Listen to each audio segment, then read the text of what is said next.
on top of your head. Well, I didn't. Now!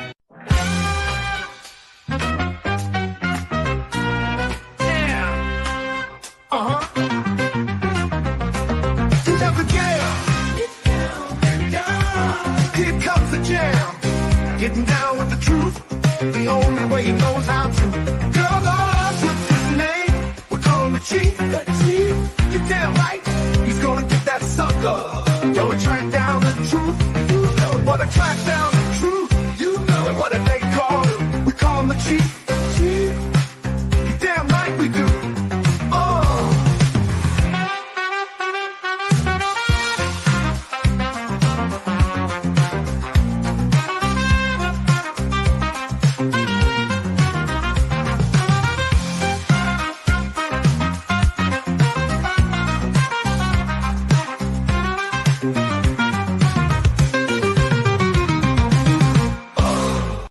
I'll bet your mother had a loud bark.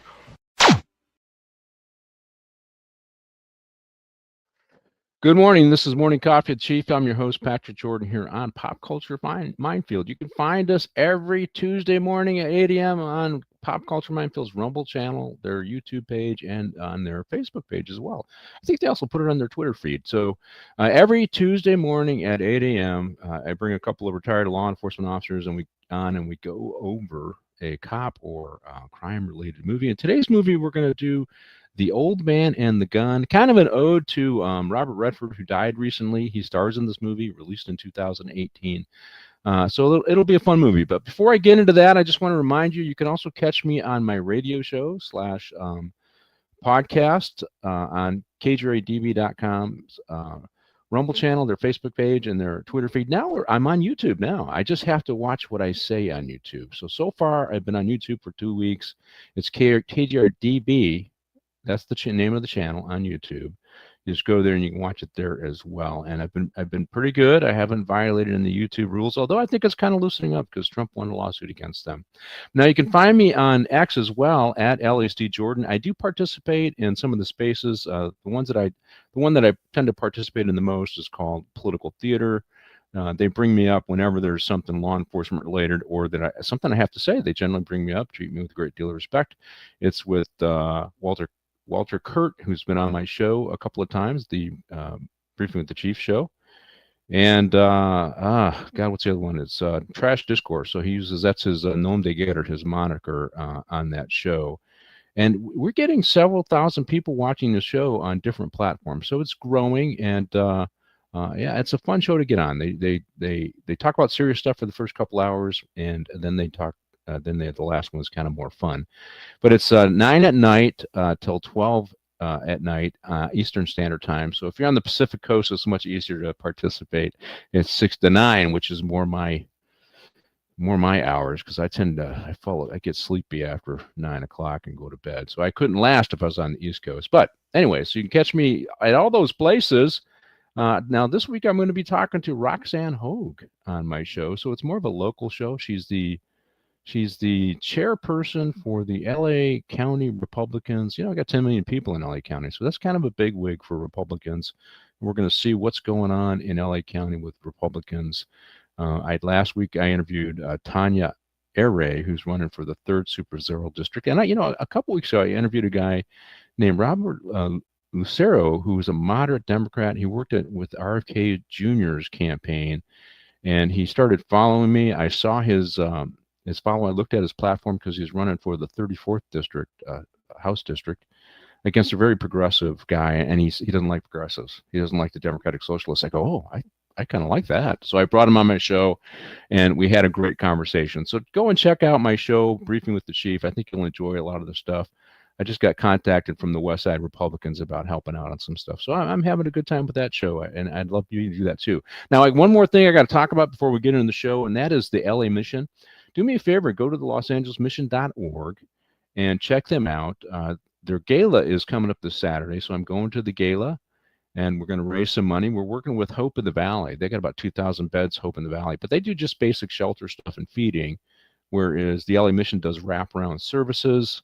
They'll do basic, housing and feeding, but it's kind of a come on to get people in the door, so that they get them into 6 and 12 month treatment programs with wraparound services to reintegrate them back in society. So 2 different missions, Hope of the Valley and the Los Angeles mission, but we're partnering on the gala this week. I'm still on their board, so I'm helping to raise money and helping to guide the organization. So I'd love for you to go to their website, make a small donation today, and help out the folks that are suffering on Skid Row. Okay, I think I've done all my homework for the day. Now it's time to bring on our guests and talk about The Old Man and the Gun and Robert Redford. Let's start with Ralph Ornelas, a retired chief from Westminster Police Department, also a retired commander from the LA County Sheriffs. Hey, Ralph, how you doing? Hey, good morning, Pat. Great to see you and Martine and the next guest you're going to announce here. So I look forward to getting into it. Okay, well, let's bring on our next guest. That's retired Lieutenant John Baylis from Parts Unknown. He is a California refugee. He has escaped California. Well, Ralph and I are still suffering, and you can tell how tough it is here in LA, in California. Ralph and I have both lost our hair fighting a good fight here, and John still got some. So he very little. Very little. So, hey, good morning, John.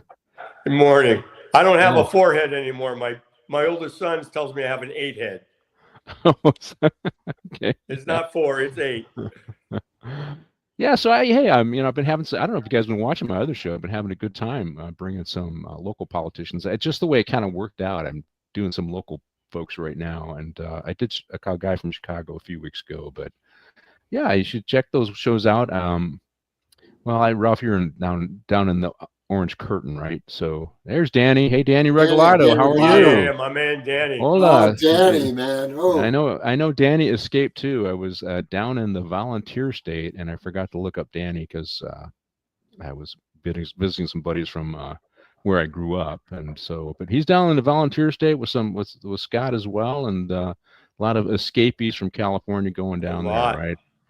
Hey, the last time I saw Danny Regalado, we were doing security for Major League Baseball and driving these really nice SUVs for all the professional baseball players and the Major League Baseball executives. Good seeing you, Danny. Good hearing from you.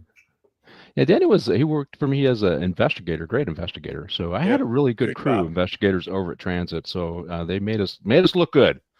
when we let them be detectives, and people kept trying to pull them off to be. I always let them be a detective. He's a good dude. They were manpower pools, that's what everybody looked at. And I said, I got there. I said, no, we're gonna let our guys be detectives. And I had Louis Nunez working for me, and said, what do you need, Louis? And he said, this is what I need. I said, okay, I'll take care of it. And those guys, they got to work being detectives, and we had some great detectives that went on to great careers. And nice to see you guys come visit. Yes, well. I have to come visit without my other buddies there, Danny, because there was just way too much drinking going on, and I'm not a drinking guy, so it was tough for the chief, as they call me. So, all right, hey, what'd you guys think of the movie, The Old Man and the Gun? I thought it was cute. It was a good movie. It's of course it's dressed up by Hollywood, of course, but overall, it was a pretty good movie. Yeah, Robert Redford did a good job in this, right, Ralph? Yeah, I liked it, but first of all, like you said, I like Robert Redford as an actor. I forget about politics, just him as an actor. I look back on his career, and it's really great about him. He always makes a humanistic side of the character he's playing. Even in this, he plays Forrest Tucker, a robbery suspect, but he makes the guy likable, And let's face it, this guy, a robber with a gun. I mean. There's got to be a mean side of this guy. They can't be all positive all the time. But Robert Redford does a great job on that. And, it was a kind of fun movie. I like Sissy Spacek and Casey Affleck, and Danny Glover's got a small part. And it was enjoyable. Yeah, and we got, Tom Waite. Tom Waite. Yeah, singer-songwriter. I've never seen him in a movie before, so this is the first time I saw him. I was surprised when I looked him up. Oh, he was in Buster Scruggs. Was he? Yeah, he was in Seven Psychopaths. Yeah, Dracula. And we got Casey Affleck, the other Affleck brother, right? Yeah, he's on this thing. And, he's only worth $20 million as opposed to $50 for his brother. Yeah. I actually saw him. I was at graduation for a nephew at the American Film Institute, and he was still kind of coming up, right? So, and we met him there when my nephew was graduating, my former nephew, I guess, because I'm divorced that woman now. But he was there, and everybody was circling around him, So Redford in The Last Castle is a classic. Yeah. I almost did The Last Castle, Danny, because we're kind of doing an ode to Redford, and I was looking for a movie that was a cops and robber movie, and this fit perfectly, right? Yep. So I was looking at Brubaker or The Last Castle. Those were the Right. three. Those are good movies. Yeah, and we should get in this before. All right, favorite Robert Redford movie, Ralph? You can only pick one. Which one is it? I got to say, Butch Cassidy and the Sundance Kid. I just like that movie. With Paul Newman. Paul Newman and the actress. I'm trying to remember her name right now. Beautiful lady that she's married to Sam Elliott. Yeah. It was a great movie. I mean, I just something about it. Yeah. Good interplay between the two actors, right? That's and because they were in The Sting together, which was also another good movie. Yes. Guys, right? John, all right. Favorite movie? You can only pick one. Jeremiah Johnson. Oh yeah, that's a great movie. Fantastic movie. Yeah. Great movie. Well, since you guys picked two of the ones I really like, and I would have picked Butch Cassidy and Sundance Kid if I went first, but I will say The Great Gatsby, the original Great Gatsby. He was in it. I think he did a fantastic job in that. I always remember him in that part. I can't see DiCaprio as really replacing him. The original Great Gatsby, I think, was way better than I agree than the remake. I think Leonardo did a good job. I still see Robert Redford as that guy. Yeah, his first thing he did was a Perry Mason show in 1959. And then right after that, he got The Twilight Zone, and he played the devil, but a very, very nice devil trying to get, I think it was Agnes Moorehead, to finally give up and come with him. Yeah. She wouldn't. He's been around a long time. Yeah, and he is kind of a lefty, but I like he wasn't like he was just a classic liberal type, right? And so he wasn't in your face about it. He didn't let it, although he made movies that kind of played on that. He did one where there was it was akin to The Weather Underground getting older, because I thought about that movie too. And then and suddenly they get identified, kind of like the Gallup in Oregon State, Catherine Ross. Yes, thanks, Danny. Thanks, Danny. Sam Elliott's wife. Yep. The Natural. Yeah, The Natural. He was in that one too. Yeah, so many good ones. 3 Days of the Condor. 3 Days of the Condor, another good all the President's Men. Yeah, which is that's another one. That's I read that book and watched the movie, right? And it drives me crazy, the whole Trump where they did the FISA warrant thing, and they broke into Trump, or to monitor Trump's digital files. To me, okay, just follow my logic here. So Nixon's plumbers, right, break into the Democratic National Convention, right? That former intelligence operatives, they weren't to break in to see what's going on with the Democrats, to look at their hard files. Now follow me here. How is it different than they lie in a FISA warrant to go after Trump's digital files to see what's going on? How is that different than Watergate? To me, it's not. It's just it's 50 years later, and instead of hard files in the Washington D.C. office of the Democratic Party, it's digital files in Trump's campaign. How's that different? It's not different, and that's what really frustrates me, because that's the way it should be framed, and it's never been framed that way, other than me. I'm the only one who ever talks about this, because it's the same thing. Well, they went out. Go ahead. I'll tell you, Pat. If you ever read the book by Greg Jarrett called The Russia Hoax, he talks about that. Oh, okay. He talks about that. It's a great book. It's a pretty thick book, and Greg Jarrett is an attorney. He did a lot of research on. I'll have to read it, because I do book reviews, so I'll have to read it and bring him on if he's around. Well, he's on Fox News anytime there's a legal issue, he's on there, and the guy's brilliant, and you should look into it. He lays it all out. Well, when you're selling their book, they come on. So these big names, if you're going to plug their book, they'll come onto your show. All right, let's roll with the. Oh, wait a minute! I got a few pictures. So this is based upon a true story. Forrest Tucker, a bank robber, maybe a thief that graduated bank robbery over time, and Forrest started. When did he start? He started his criminal career when he was age 13, and continued on and for the next when was his last bank robbery? I think it was 79, age 79 or 78. He committed his last bank robbery. Yep. Then he died in prison in 84. But I wanted to give a picture of him because he plays an old. Redford plays an old Forrest Tucker. Let's show the picture of the real Forrest Tucker when he was older. I got that he died in 2000. 2004 he died. And Vivid Seamer. Right. So here's he is as the old guy, and they do call him the whatever the Over the Hill Gang, I think is, but you see it in the movie that he escaped in a boat from San Quentin. Now I've been to San Quentin. I think you guys might have. Did you revisit San Quentin, Ralph, when you were working in custody? I mean, they sent me up on a tour, and but let's show show the kayak. Or they called it a kayak in the article, but this looks more like a canoe, and it was more than one, and they were paddling away from the prison, waving at the guards. So it was like, and he managed to stay free, I think, for 4 years after this escape from San Quentin. And they show it kind of like as a sailboat in the movie. And then here's Alcatraz. He actually escaped while he was housed at Alcatraz, but he did it as a medical ruse. He was sick, and they took him to the mainland, and I think he overpowered a guard and escaped from there. So there is some violence. I mean, they underplayed that he was also a violent criminal, right? And sure.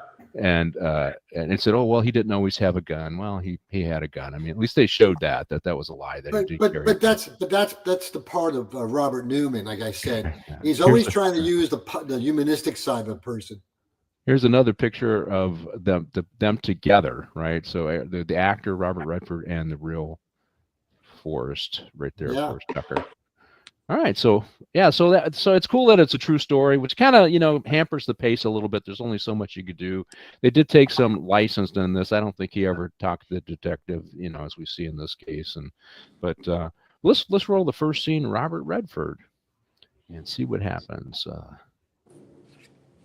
And it's as cops, we'll watch this, and he kind of changes his dress a little bit, right? He changes cars after he does his robbery. So this is 1981. So he's already been a crook for a while, and he's got a earplug, which is basically a radio in his pocket where he's listening to the police frequencies. We find out later.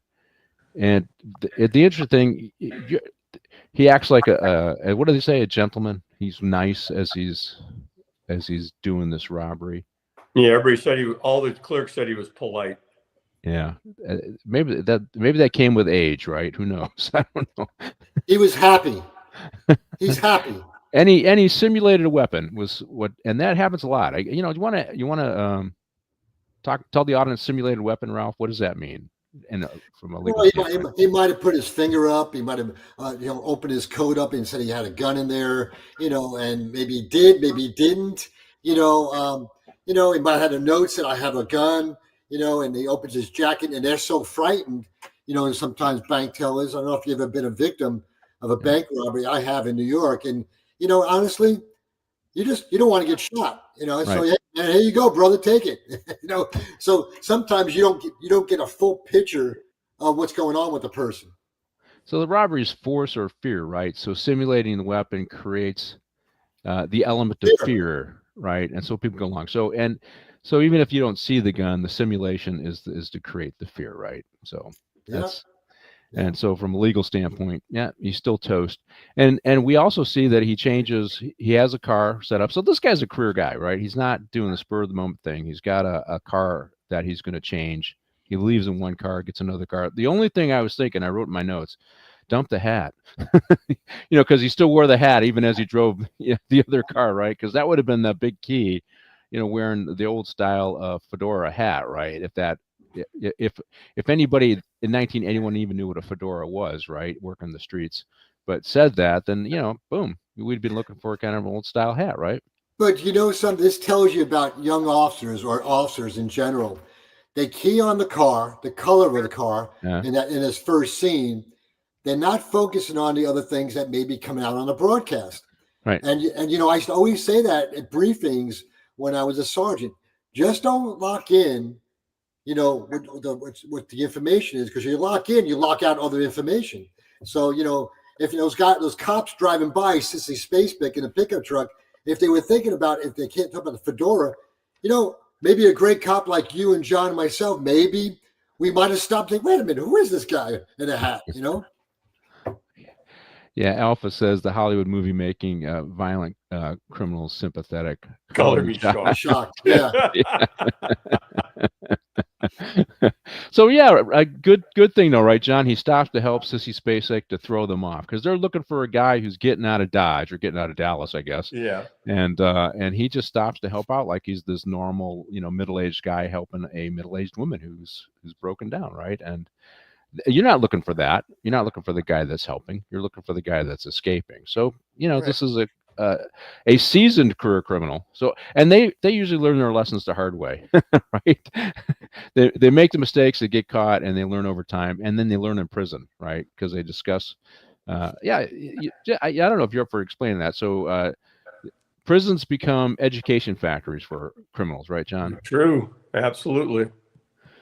So you end up in jail with guys who, I don't want to say they're successful because they're in jail, but they at least talk about tips that they learned or things that they learned over time. How not to get caught again. How not to get caught, right? How to do certain things.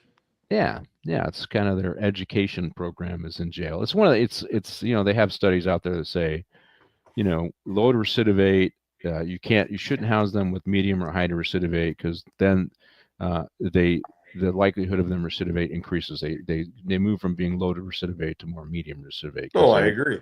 Because remember back in the day, we had a black guy that tried to kill a couple Firestone deputies, went to prison.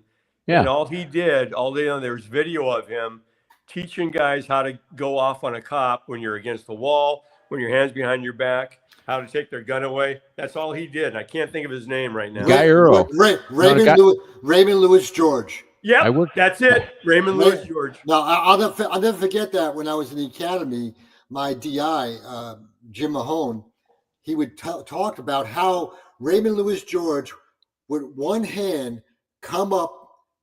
Remember, we had break front holsters. Yeah. Snap and pull the holster right out in one movement. And they'd shoot the gun. He had good, strong hands with his pinky. Remember that? Remember that, John? Yep. Oh, absolutely. I'm glad you remember the name. I couldn't remember his name. Yeah. But there's video of him teaching guys how to do all this stuff. Yep. In prison. Yeah. He went to prison because he ended up with two left-handed deputy sheriffs, and he trained for the right hand. One of them ended up being a sergeant at West Hollywood. I think it was Guy Earl. And he went for the wrong side of the gun, and they cracked him over the head with a Kel light and knocked his ass out. Right. So, hey, the percentages happened to were on George's side, but he just ended up with two lefty deputy sheriffs, so it didn't work, and he went to prison. But yeah, I remember that. So, but yeah, right, you learn and they train, and so here he is. We got to talk a little bit about Sissy Spacek. I one of the reasons why I really liked the movie is they got these actors that we've watched for decades in different roles. So you said it, John. Sissy Spacek, your best role for her was? Well, actually, her best role that I liked was Coal Miner's Daughter. Okay. But she scared me in Carrie. That's one of the first. All the scary movies nowadays, it's all old shit. None of it bothers you. But back then, you're like, holy shit.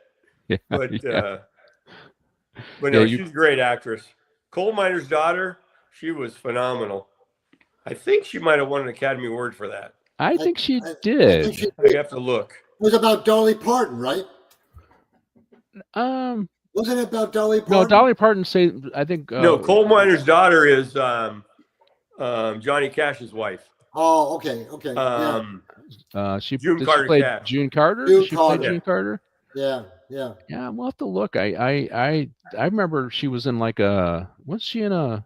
No, that was a different actress. But I liked her in Carrie. I mean, that's kind of the one I remember her the most in. But she's been in a lot of good movies, but she's been just a very steady actress, even as she got older. Still nice looking. And no, it was about Loretta Lynn. Loretta Lynn. Yeah, but also she kept getting parts. I mean, here she got a nice part here, and so yeah, what do you think, Ralph? Sissy Spacek, what do you think her best role is? Well, I mean, you guys both mentioned two that I like, but she was also in a series on Netflix called Bloodline, and she played the mother. And I got to tell you, she played a great part in that movie. She played a really interesting part in that movie. So, she's always been a steady, like you said, Pat, a steady actress. And, when she's on the camera, she does a good job. Yeah, I saw Bloodline. I watched that series. I did like her. She kind of plays the matriarch of the family, right? And the Right. family a little corrupt there, stuff going on, and but yeah, Yep. I liked her. I liked her in that. And is it Tom Surratt played the husband? I think he died. Tom Skerritt? Tom Skerritt? Skerritt. Yeah, I think yeah. that. Yeah, thanks, John. I think that's who did it. Yeah, she won the Best Actress Oscar for Coal Miner's Daughter. No, thanks, John. Yeah. So I mean, and that's one of the things. Like I said, I also we had Danny Glover in this movie. We could roll with that scene too, and I really liked. I always wonder. Danny Glover, he's kind of hard lefty. Why is he not one of the actors like Morgan Freeman and who's the other one that the older actors that keep getting a lot of work, and you don't see Danny Glover very much. So is he hard to work with in Hollywood? I don't know. Even though I don't like his politics, I did like him in when he was with Mel Gibson in Lethal Weapon series. But I think that's an interesting thing you mentioned. Mel Gibson and him. Mel Gibson and him are different ends of the spectrum. Yeah. And and guess what?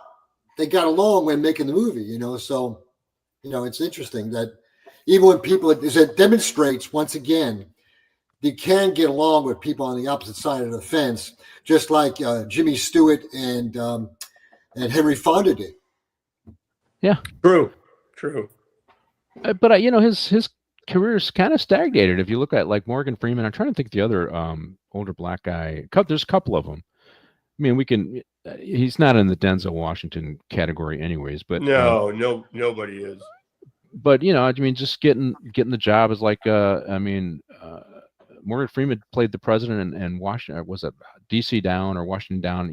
The White House down kind of thing. And well, that could have easily been Danny Glover. And so I just wondered what happened to him in his career. But so even though I don't like his politics, I like seeing old guys come back and making good movies. And he played a great part in a movie called Switchback with Dennis Quaid.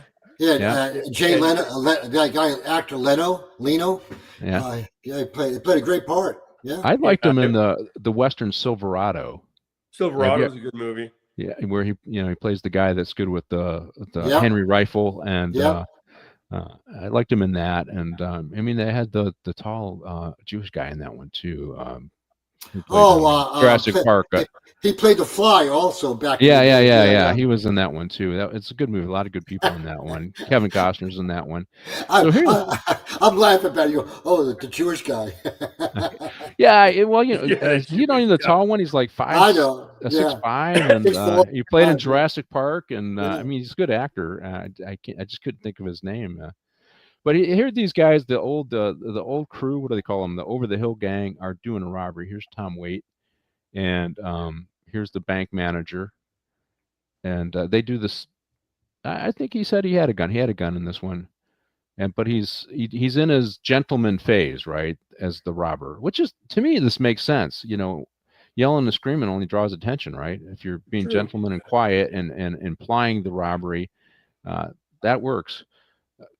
Yes, All-Star Gas. It is quite an All-Star Gas in Silverado. Yeah, you should watch it. Kevin Kline. Brian Denny, he is Brian in it. Denny's great. Yeah, he's in it. Glenn.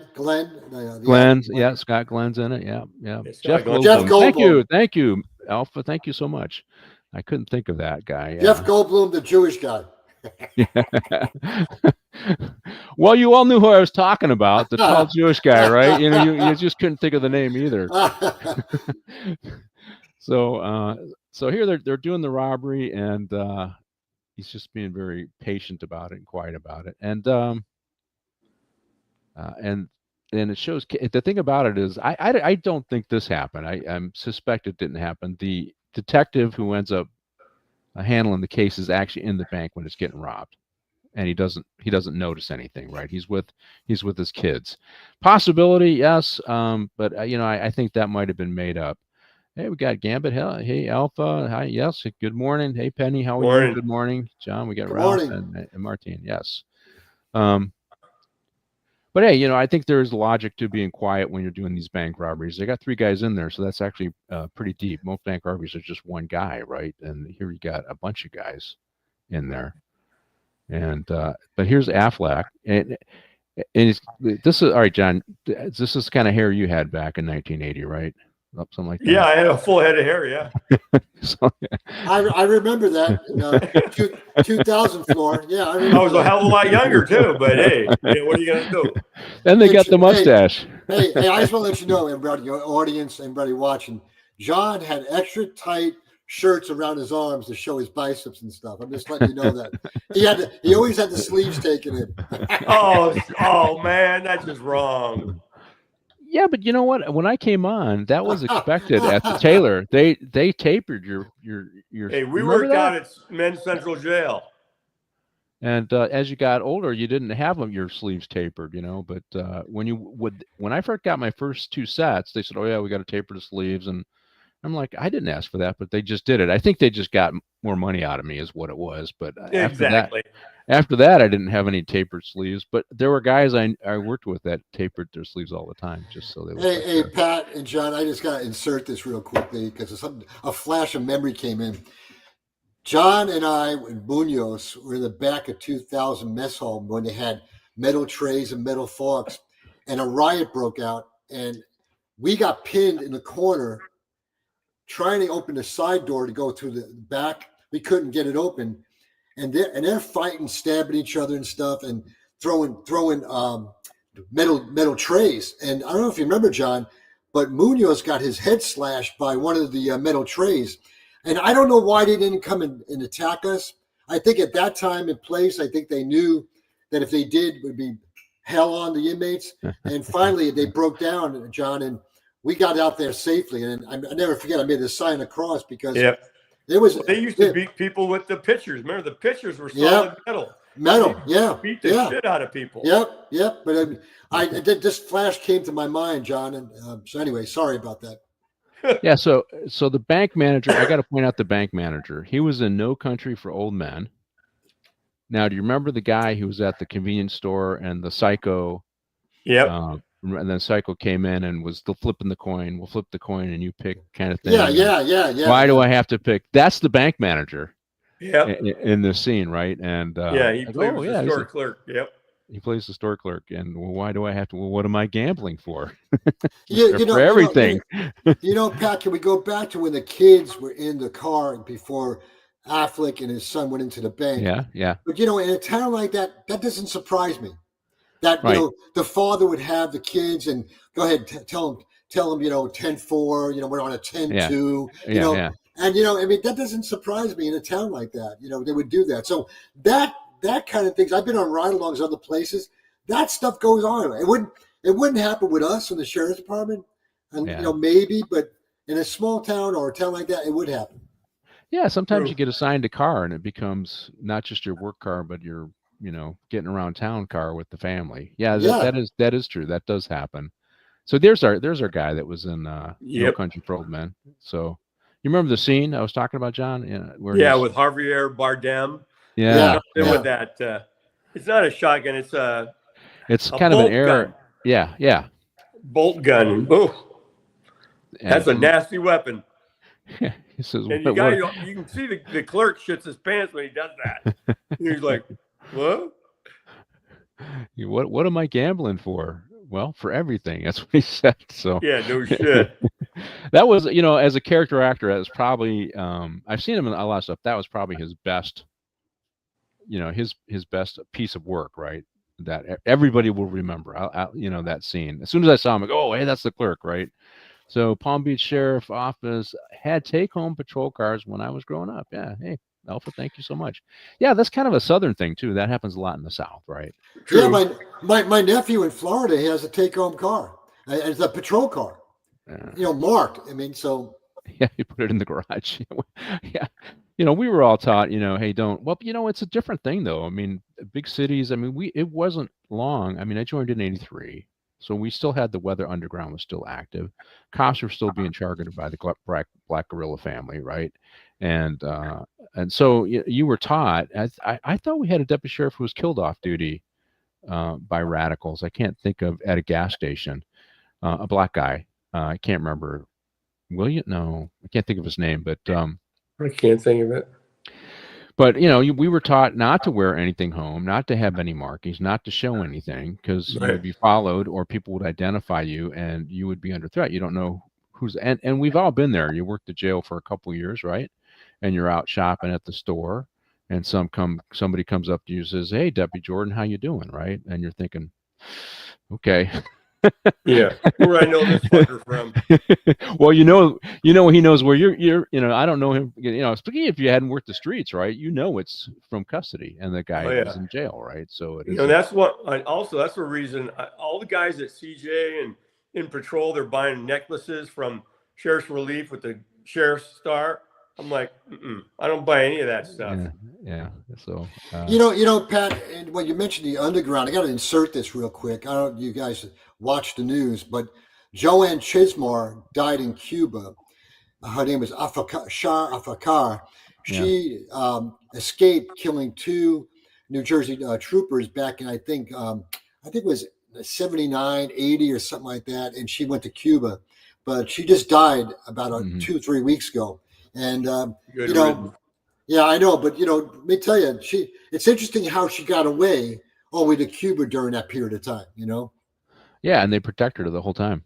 Yep. And yeah, it's she was celebrated too. It's crazy how these leftists they get out of prison and suddenly they're an adjunct professor somewhere. And Angela Davis, Berkeley. Yep, and even there was one that got out, and she only lived a few years, but she was connected with the Weather Underground, and she had been participated, I think, in a bank robbery. I want to say it was Chesa Boudin's mom, Catherine. Yes. Catherine. Yeah, with Boudin, right? Bill Ayers and all. Bill Ayers, and then he was a professor, and it's like who. The thing about it is, I did a show on this, but you look at the background of these guys, and they all come from money. They all come from upper middle class, and they're mostly white, and they're all preaching to us how we ought to live. And I grew up blue collar. It's not, I get tired of this. I found somebody. He was part of the Sunrise thing, and they're connected to all these NGOs, and they're making hundreds of thousands of dollars a year running these NGOs, going against Trump. And the money's used to come from USAID and these EPA funds. I found a $5 billion outlay from Biden his last 2 months in office with no strings to a group called the United Climate Fund, who then gave to other groups who advocated for climate justice, but amongst other things, racial justice, police accountability. So it was just funding to keep all these left-wing groups going. So it's crazy how far this has gone. So how many of those people who were, believed in what Bill Ayers and those idiots believed in, but didn't do that, but then went into government and then now are milking government into these NGOs to fight, to fight against, because they Catholics, to fight against any of our traditional American values. That's because that's what they don't believe in. And that's what Antifa is. When you look at Antifa, because I've been looking at these guys, I've been thinking about doing a show on them. If you remember back in the 2000s, they started as just a bunch of cells in Washington. They were in Washington State because they did the protests up there during the World Trade Organization. They came down to LA and Long Beach, but it was different cells. But as the internet gets going, they're interconnected now, and the funding comes from the same sources, right? So they made so when you're investigating La Cosa Nostra, it's hierarchical, right? That's how it is, and that makes it a little easier with RICO. So if you want to put an organization together, you decentralize as much of it as possible to make it harder to do those same kinds of investigations, right? That's what I don't get. How come people aren't talking about this? Because if you look at what Al Qaeda did, as soon as they knew the guns were coming, they decentralized, right? Yeah, nominally, what's his name? Osama bin Laden was still in charge, but they decentralized. Everybody, they had cells everywhere. Funding still came from some of the same sources. There was still inspiration from Osama bin Laden, but they did their own thing. And that's what Antifa's doing. And then we got all these Democrats running around saying they're not a real organization. They don't have a hierarchical structure. Well, you know what? Criminal organizations and terrorist organizations operate differently depending on who they are to accomplish their goals. They don't have to be. They got They don't have to be evidence. centralized. They don't have to be centralized. They got evidence on Soros and a couple others that have funded Antifa the entire time. So I'm going on a rant on this. Pat, I know you like to read a lot, maybe you too, John, but my professor after 9/11 wrote a book called The Holy War in America. His name is Harvey Kushner. You have to read this book. Yeah. I mean, he sent it to me, all the way from New York. He still lives in New York, Long Island. And him and an FBI agent collaborate on this book, but they were investigating things way before 9/11 that proved what took place. These cells of Islamic extremists in universities around the country. Yeah. And look at now how it expanded. But if you get a chance, Pat, I think you would really enjoy it. The Holy War in America. You got to send me both. Harvey Kushner. You got to send both those titles to me via text. You mentioned another book earlier, but let's get on. We got to get back to our Over the Hill gang. Let's roll with that scene and the Over the Hill gang. This Raul Martin, we're getting caught up in politics. God, we could do that. This crew could do that all day, right? So, and anyway, so this scene, it's these guys. They did a robbery. Now they're looking at doing another robbery. And what you see here is we do have crews that are very experienced, and we saw this in Heat, right, where they would take their time, evaluate a location, and figure out how they're going to hit it. The whole point of Al Qaeda was decentralized. Al Qaeda was the base, and the foundation. But it was much more hierarchical alpha before 9/11, and then after 9/11, it became very decentralized because they had to survive, right? And so any hierarchical stuff that existed before 9/11 disappeared, right? But in this case, these guys are looking at making a big score. The old guys are looking at making a big score. And you think it's like they're talking a little bit about retirement, almost like Heat. Remember the movie Heat, where they, which was also based upon partly on a true story, right? That they were going after a high-end crew in Heat. And these guys would be, as they figured out, I think Casey Affleck's character figured out that they did 60 robberies, this old guy crew, right? And they were flying under the radar because of the low-key way that they did these robberies, which is another reason why you're quiet. I'm sure they talked all of this through, just like they're evaluating this robbery that they're going to do here. And they don't really show the robbery. It looks like, they don't, because they just show they got into the safe deposit box area and the vault area and robbed it. But you don't necessarily see a robbery right away. They're looking at it. So, hey, these guys are organized robbers. This is stuff that happens all the time. These guys are not easy to catch. I think there was, I did a show where we talked about the Stopwatch crew, which is a crew of Canadian bank robbers that went on for a long time. Now, they were a little more violent, but they went all across the country, hit California. But in the 80s and 90s, we had a lot more bank robberies, right, John? You remember? Yeah. Than we have now? What's funny about this one, if you look at it, it's smart. When Casey Affleck is tracking them, they're going down the same big highway, but they didn't stay in the same city. They kept going and going and going. Now he came back to his house over here, but they went and did robbery. They just kept going down the highway. They didn't stay in one location. Yeah. They were working, they had their plan. Don't stay in one. But they got this. They got to buy cars, boost cars, all that stuff. So these guys they know what they're doing, right? Oh yeah. And that's what comes out of this. So this isn't just the Over the Hill gang. This is a very experienced over the Hill gang who knows what they're doing. So these are all experienced criminals, probably met in prison, and formed their team. And they all probably looked at they weren't looking for any hotheads. They were looking for people who were just like them, calm and under fire, and not wanting any real challenge. They don't want to hurt anybody. They just want to get in, get the money, and get out. That's what comes out of this, right, Ralph? Absolutely. I mean, first of all, the personality of a guy who escaped 16 times from prisons, a man like that, a criminal like that is dissecting apart systems while in prison. So he's going to take that study when he goes after banks and expand upon it because he has more freedom to do the study of how to properly plan a robbery takedown. And you remember he was with Sissy Spacek at the coffee shop, and he wrote on a piece of paper to her, which I thought was very interesting. He wrote probably that I'm a bank robber.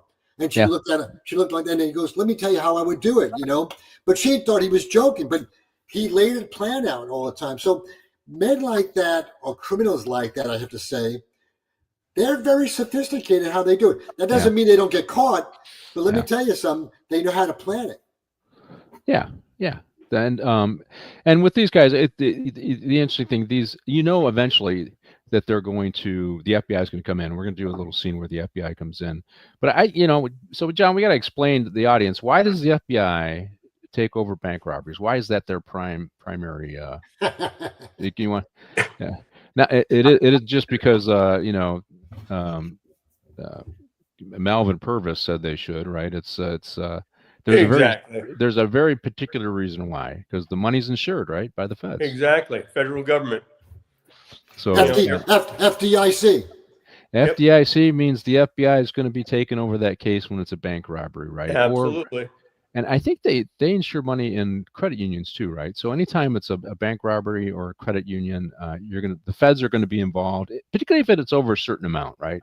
They have benchmarks. And since we're talking about that, I guess as we're watching the scene, I got to mention Letitia James, because one of the things that's bothered me about the whole Letitia James thing, the narrative about the Democrats is, well, it's only $18,000. Here's the deal. When a beat cop or a chief of police or a sheriff, like Sheriff Libaka, violate the law, they are made an example of by the federal government, by the state's attorney's office, by the DA, because they're cops and they took an oath. Letitia James violated it's a paper case. I read the indictment. It's pretty straightforward. She violated the law. Even if it was only for, potential gain of $18,000, that's still violating the law. So saying that we shouldn't be prosecuting her because it's just a little bit is horseshit. I mean, excuse my language. I don't really swear, but that's... Yeah, well, of course they're going to turn the narrative around because they're not going to admit fault. Yeah. So, but also, Pat and John in the audience, it's falsification documents. Yes. Falsification. Besides the $18,000, it's falsification of documents.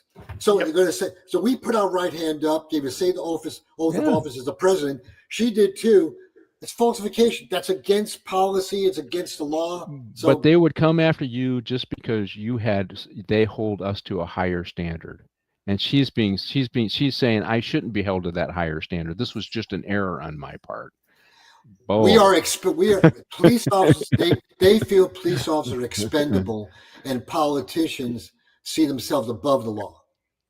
Yeah, it's right. So here's the other thing. So I'll give you the policy reason why she needs to be prosecuted there, Alpha. Okay, so the Philadelphia Fed said one of the reasons why we need to prosecute owner-occupied fraud, that's what it is. She says this was going to be my place. I was going to live there in my second place, but she turned it into a rental, is because it creates a bubble in housing. Because all these people who are trying to make money are now competing with people who just want their first home. If you have your first home and you're in your own home, you are much more safety risk when they sell that mortgages to other people, right? Right. So, that's the whole housing bubble. Everybody thought they were, these are all solid because these are owner occupied and people were snapping up properties, taking out equity loans on one property to buy more property. It created a housing bubble. So by enforcing the law, so there's an incentive for enforcing law because it maintains a stable housing market. And that's why that law exists, and that's why you enforce it. Yeah. And she's right. She did one thing. She lied about the number of units in her apartment building. Yeah, that was another one. Anything over 4, she couldn't get that loan. So she said it was 4. It was actually 5. Yeah. So then she gets loan. She misrepresented. She lied. She cheated. And nobody's above the law. That's a separate property, but it shows what do we call that, Ralph? A pattern of behavior. Behavior. There you go, right? So yeah, she's toast, and she should be prosecuted just because she is the attorney general and she's engaged in these corrupt behaviors, even if it's a small amount that she gained. They just got to make sure they get the right jury on there. Yeah. Well, she should be disbarred. I mean, there's a lot of things. Oh, absolutely. That go along with that, right? So here's a pic of Danny Glover, our old man crew, and I think they got a big score, and and they kind of break apart for a while, right? So they decided Yeah, they're they going to split, went their own ways.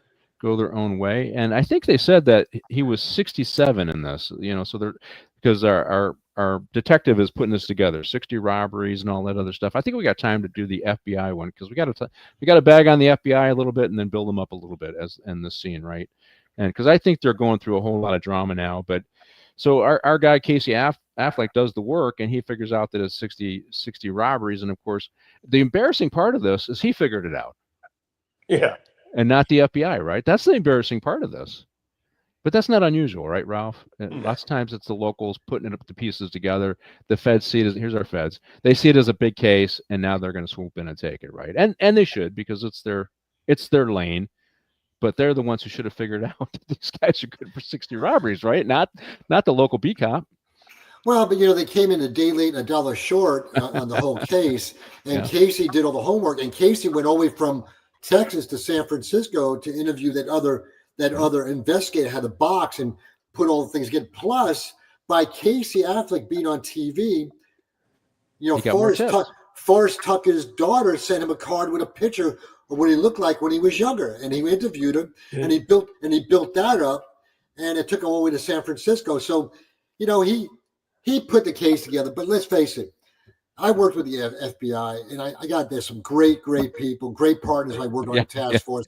But guess what? Even on the Jerry Ortiz case, OSS investigators really laid the case out, from Sheriff's Department. But we used the FBI for the specialty they had, the DA, the ATF, ICE, and everybody else. And we collaborated as a team. And we shared the acknowledgement of everybody's good work. But, Casey did all the footwork. All right. So Alpha, yes, you are a member of the York Bar. You could file a complaint. Please do. But hey, what are your thoughts? She's can't be above the law. This isn't about Trump. This is if she violated the law and she took an oath to enforce the law, she should be held accountable because of her position. That's the biggest issue for me. Throw the political nonsense, because if it was any of us, we'd be in jail. That's right. They would prosecute. Maybe they not throw us in jail because it's paper crime, but they would prosecute us, right? They would prosecute us. Yeah. Absolutely. There was a couple guys at CJ. They wanted to flip for the whole Pandora box stuff, and they were going after them for mortgage fraud. I don't know if you guys know this or not. They were on a 2000 floor where all the drama was happening, and both those guys won their federal cases. Can you believe that? Two brothers. I mean, what's the conviction rate for the feds? Like 98%. So, a lot of stuff with the feds. If they can't get you on anything, they get you for lying to a federal officer. Yeah. So fuck their 98%. That's a misnomer. Yeah. They make it easy to make those cases. Gentlemen, I'll tell you this though. I still go back to lack the leadership of Baca and Tanaka when we have 21 people going to federal prison that didn't need to go to federal prison. Oh, I agree. And I just, the fact that they investigated the feds, and then we got these idiots around the country saying resist the feds, and we're gonna, you can't wear masks, and you can't do this, and you can't do that. The whole governor's thing. They passed the thing, you can't wear a mask in California, but they exempted the CHP. Did you know that? Yeah. All the state officers are exempted. And that moron up in Northern California said, well, we can't have this, having them wearing masks can create secret police. But, the state police, they're okay. There's not that many of them. Bullshit. They give money to your campaign. That's why you left them out. And Newsom got spanked by the court on that. Yeah, the feds, they can't. But now, I was watching a motor officer where he had a mask on. But, I get there must be exemption for weathers, right? And but the locals can't wear masks. Not that we did very often. Lawyer is private practice who misuses much smaller amounts, such as by commingling funds, are routinely subject to disciplinary action. Big law lawyers and the politically connected get off. Well, Alpha, you know what? You're right. You're right. Thank you for chiming in. Okay. Yeah. Thank you so much. Yeah. Yeah. So I don't know who Alpha is, but he made a statement earlier. We were talking about the rich people like heirs and all that. Yeah. And he made a statement about why, and he's totally spot on. Yeah. About why these rich kids get into all this shit. So the FBI is after these guys now. They're on the case, and I do want to. I gotta rehabilitate the FBI a little bit. I think they were misused under the Biden administration. I'm glad to see the redirection. I see them going after child predators. I see them going after cartels now. I see them doing really good work, which I always knew they were capable of. They just were directed in the wrong direction. So I want to put a plug out to them guys. Just hang in there. Hang in there. It was all political.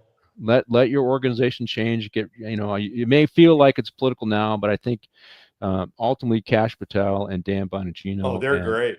They're great. They have to get it back to where it's a non-political organization, but we still got to prosecute the people who abused the DOJ and the FBI. They got to be held accountable, even if it is just the daylight shining on what's going on. But the FBI, they do bank robberies, right? If you remember, what was it? Before, when we had Bonnie and Clyde, we had Dillinger. Right. Hoover started focusing on those guys, and that's what made the FBI, right, that time. Yep. And so going after the bank robbers has always been an important thing for them, because it gave them stature as a law enforcement agency. They went from being unarmed, government investigators to the FBI because they focused on bank. I know, Ralph, you were going around back then, right? That's what happened. The FBI grew because they focused on bank robberies. They got stature, right? Absolutely. And, they did a great job on it during the 70s and 80s. I remember my Uncle Gabe was working LAPD robbery unit, and they would collaborate, extensively on these cases. And the FBI did some great jobs. Edgar wanted them to stay clean with white shirts and, and close cases out like that. He didn't want them getting involved in the Italian mafia or other type of cases, but they had to.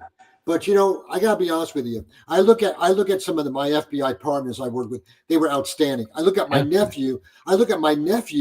Who worked on the case of this maniac in Long Island, the Gigolo Beach murderer. And guess what? My nephew solved that case.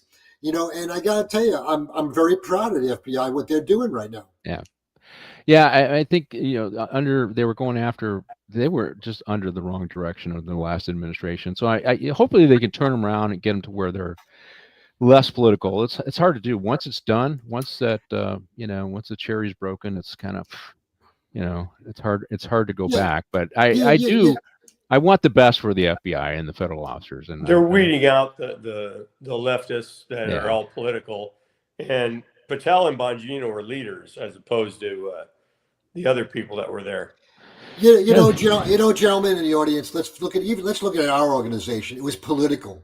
It was but politics involved. But I used to tell my teams all the time, when you're doing the job we're doing, we cannot make the political decision. We have to make the right decision, because we're not going to be protected like these politicians. No, and some of them aren't protected. That's the truth. Hey, so we did see the scene where Casey Affleck's character gets the communication from the daughter, and so now he's going to figure out who these guys are. But as you see this scene, although it's not clear if he was involved in he wasn't involved in the takedown. Other people went and got the guy, so locals and probably the FBI. So, but it is a lot of the local cops. They're the ones who do the hard work, and the FBI.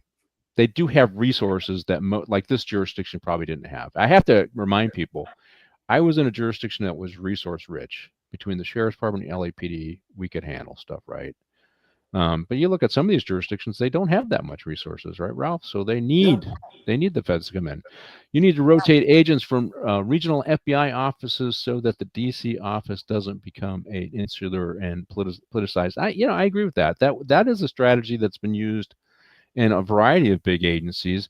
I disagree with it in one way, because it's like, why don't you just get rid of the managers didn't do their job and hold these people accountable instead of rotating people around. If I'm running a place and I got it knocked and I train my people the way I want them to be, and they're all that way, and I'm not, we're not doing anything wrong, why do I have to, lose my good guys to get other guys that need to be, Exactly. So that's a tough one. But I agree with that statement to a point, but at the same time, now you're taking the slugs or the political ones, and you're sending them all over the country. Yeah, to be cops. They're going to infect those regional offices. But yeah, you got to have people that are leaders and want to do the job and discipline people. Let's go back to this with your statement there. It always goes down to the first line supervisors. Yeah. Do you have strong first line supervisors? The top can have whatever they want to do politically, but the first line supervisors are got to be the ones that have strength, conviction, and hold your people accountable, as John just said, because that's how it's going to drive that ship in the right direction. I always felt when you were picking people, and I know John worked for me. I think we talked about this. It's like, it's easy to pick the semi-precious stones that are right at the front of the mind, right? The deputies, the people you see every day, and you think, why not just get to pick this guy? But if you're really going to build you get the best, you have to go deep in the mind. And this is like, so instead of seeing the agents that are in DC, you got to see those stars that are in the regional offices and bring them in, because they're probably better than the guy you see every day, but you haven't taken the time to check it out. So you got to go deep in that mind and find the real precious stones and bring them forth. That's what needs to happen. And so I think sometimes managers get lazy, right? And they don't do that, right? And complacent. Complacent. It's easier. Now let's just pick this person. They did an okay job. Well, is there somebody that can do better than an okay job? Then we're just not looking for them, right? And so it says, so that's laziness. But we are at the halfway mark, and we got senior citizens on here, so everybody's probably got to go potty. So, Martine, Are we ready? Are we ready for our break? Yes. Okay.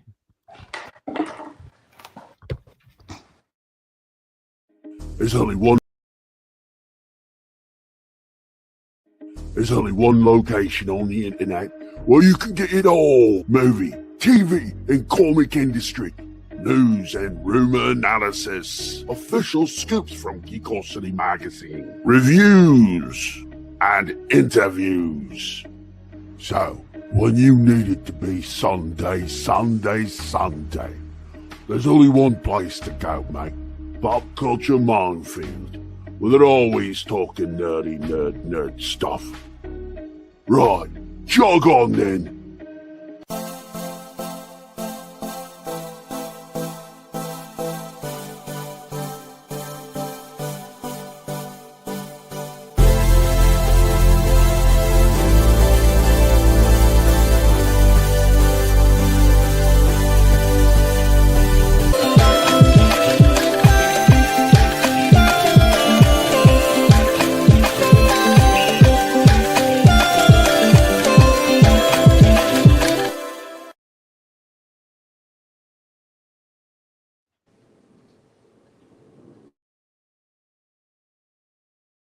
There's only one location on the internet where you can get it all. Movie, TV, and comic industry. News and rumor analysis. Official scoops from Geekosity magazine. Reviews and interviews. So, when you need it to be Sunday, there's only one place to go, mate. Pop Culture Minefield. Well, they're always talking nerd stuff. Right, jog on then.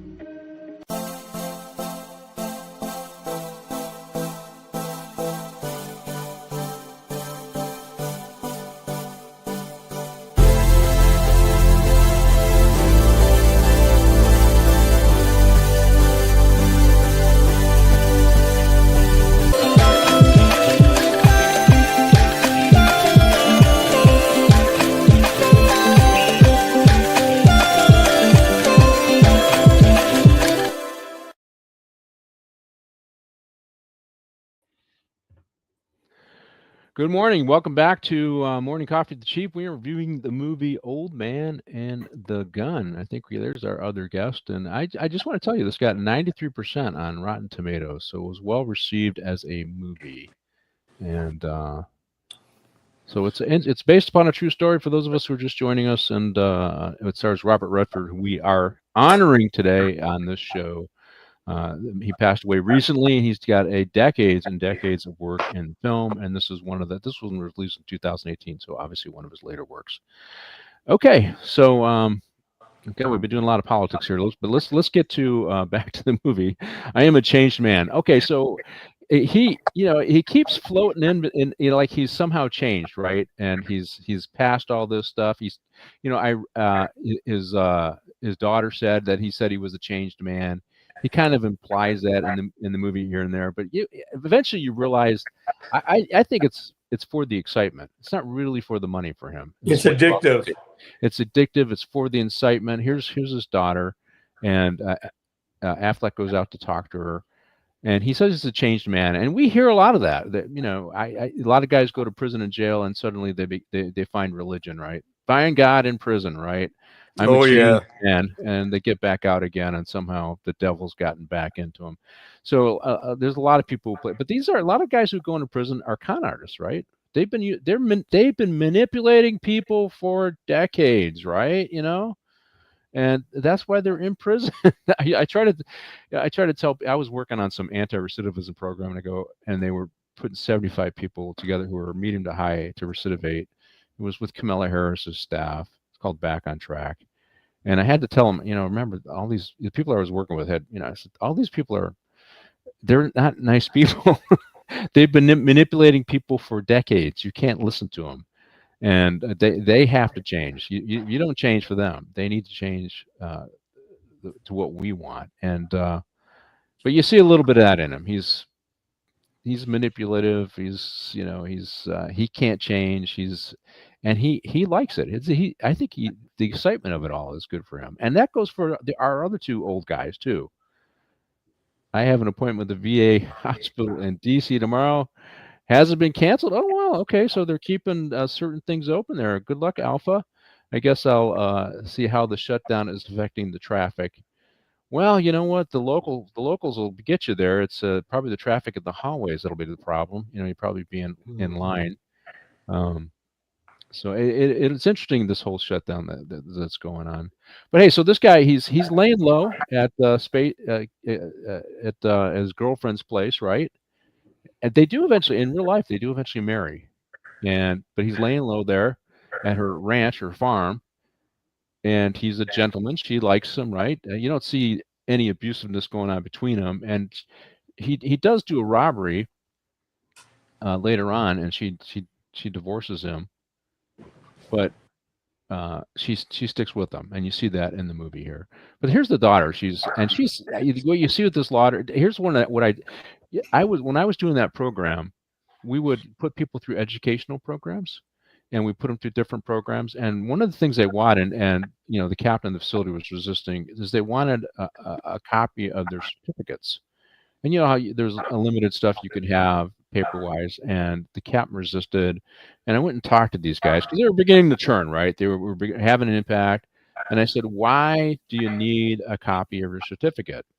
He says, because I want to show my family they don't believe that I'm doing this stuff. And what you see and hear is she doesn't trust her dad. She's angry with her dad.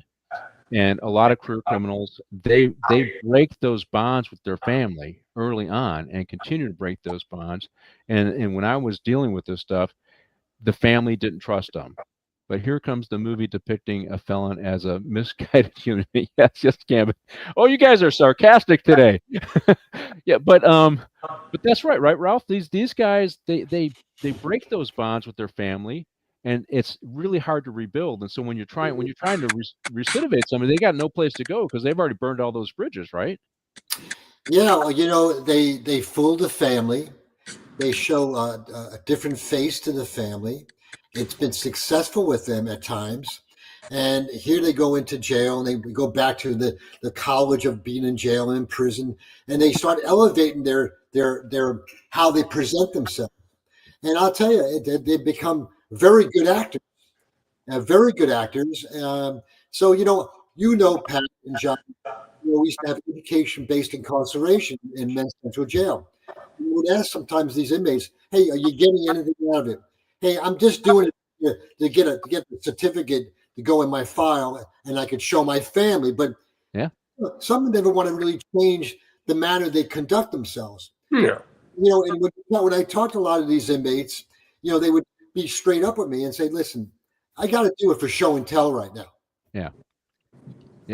Maybe there's a small percentage that did it for the right reasons, but the majority don't, because they get influenced and they can't get out of that lane that they live their life in. Well, one of the things that he violates the typical norm, right? Because the typical norm for a criminal is they get over 35 and they start to get a little wisdom.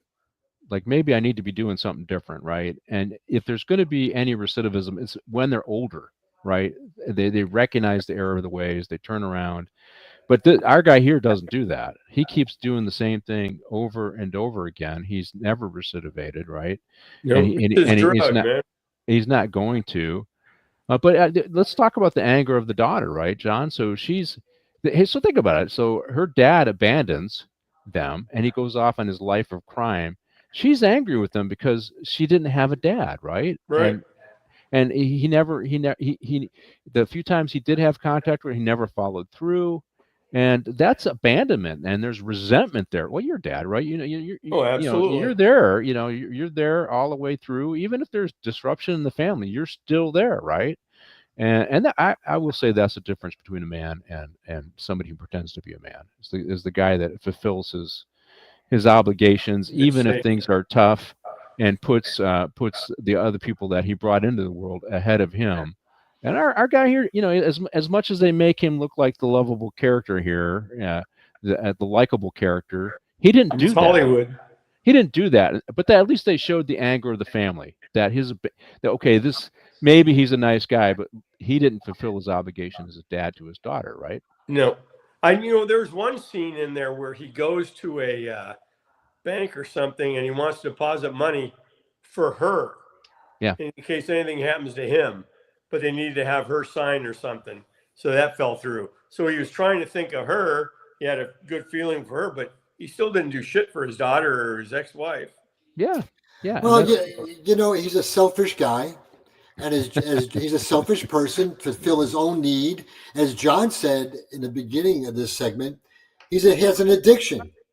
And addicted people, I don't care if it's drugs, bank and robbery, or gambling, whatever it is, it's a self-serving for themselves.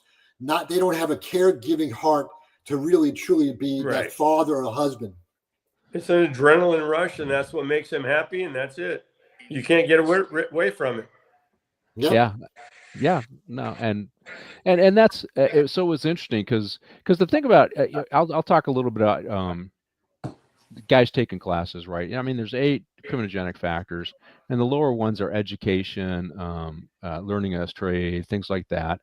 The higher ones are changing your thinking, right? So it's getting rid of the impulsiveness, the sense of entitlement, and hanging out with people that have that. Criminal thinking, those are the big ones that are hard to deal with, and breaking them from their ties with other people who think that way. Those are the big 4. Those are the hard ones.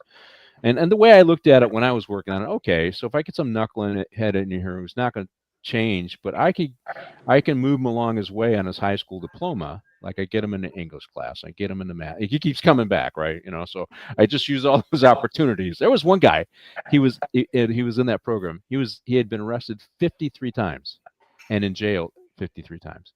So if you think about that, if every time he came to jail, and he didn't have his high school diploma, had we been working on him, over those 53 times, he might have had his high school diploma somewhere along the way, and maybe a skill set.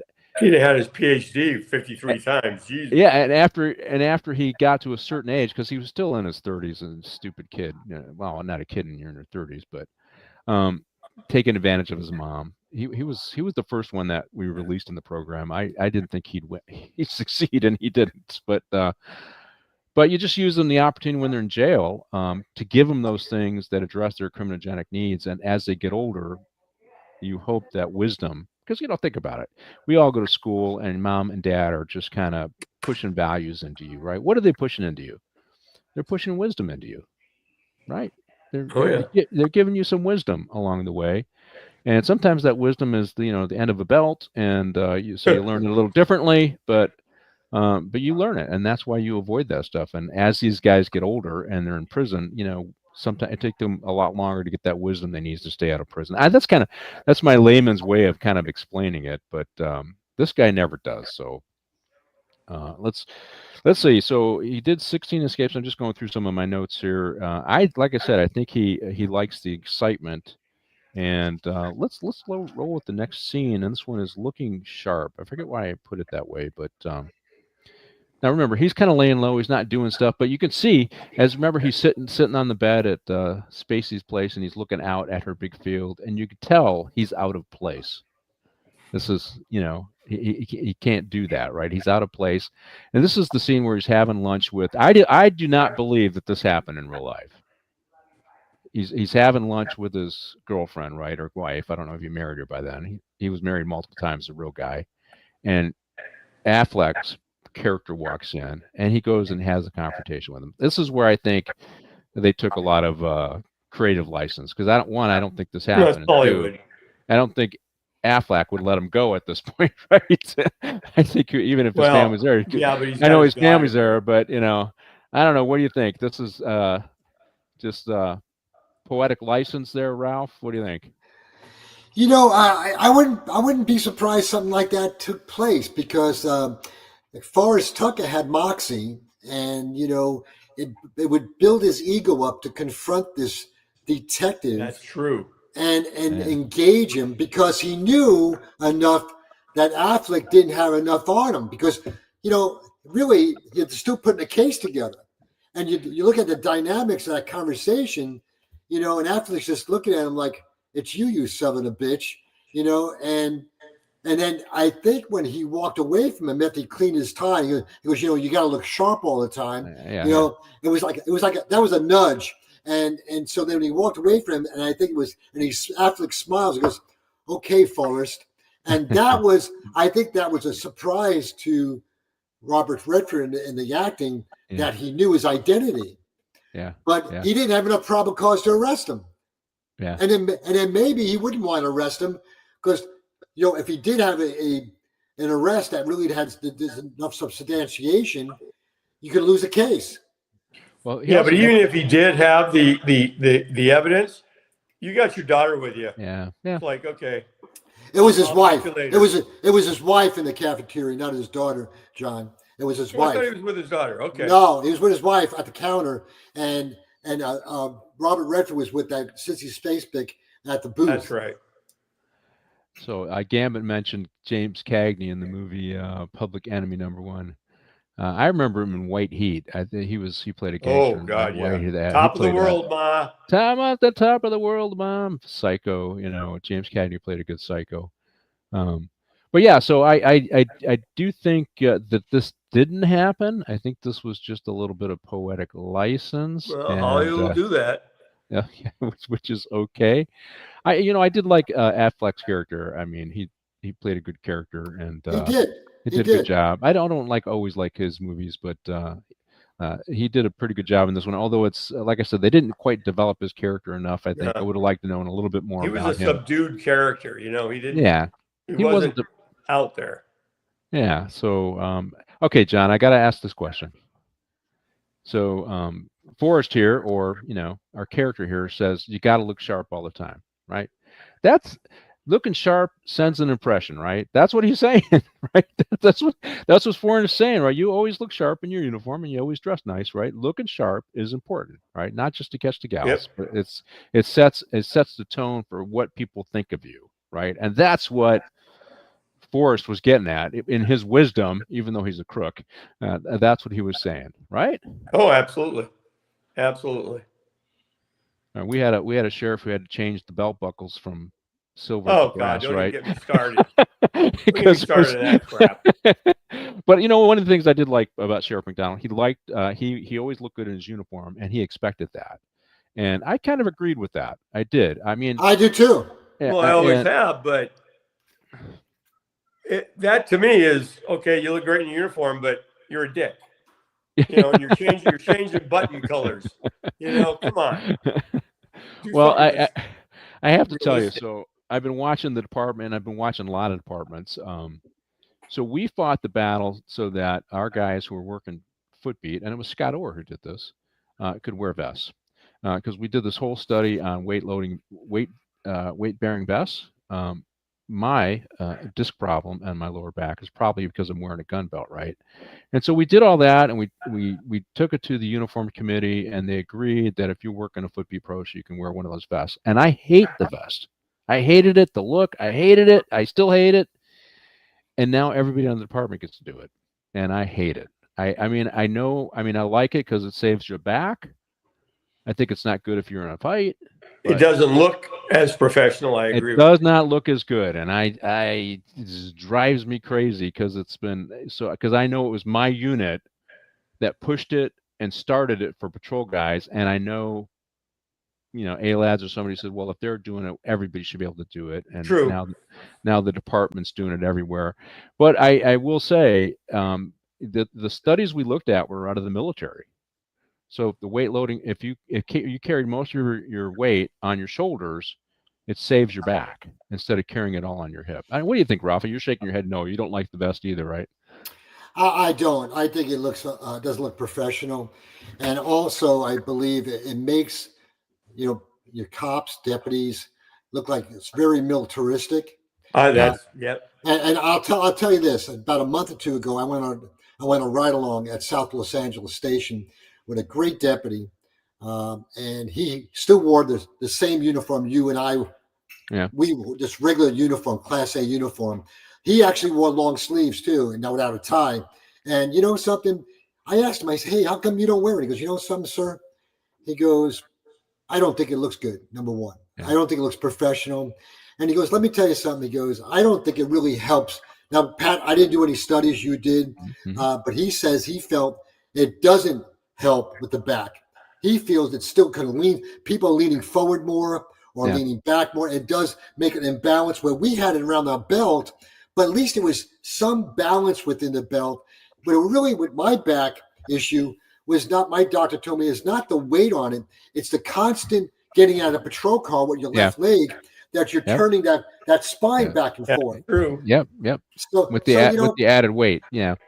So not only that. Go ahead. Not only that, a lot of the guys when I came on, those big notebooks were in their back pocket. Yeah. And even if you have a good car when the seat is flat, but you've got that big, your hips are offline when you have that big notebook in your left pocket or right pocket, and that throws your hips off. And the thing with the vest, it's on your shoulders, but let me tell you something, everything's connected. Yeah, everything's connected. Yeah, your neck, everything, all the way down. So I have a pinched nerve in my neck from a indoor skydiving thing, and I have those two bulgy discs in my lower back. They're all connected, but the county won't cover this. But they'll cover that. But then they stop covering it. The indoor skydiving, was that indoor skydiving? Was that a bedroom thing, or what was that?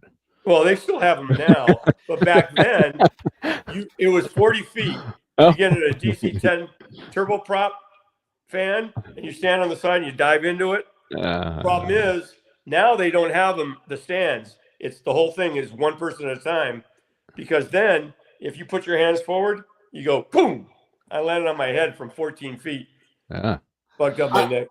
I got to tell you guys, though, I was so proud of working with this deputy for 8 hours outside at South Los Angeles Station. Good. It redeemed my feeling about this guy did a great job in an RC vehicle was stolen.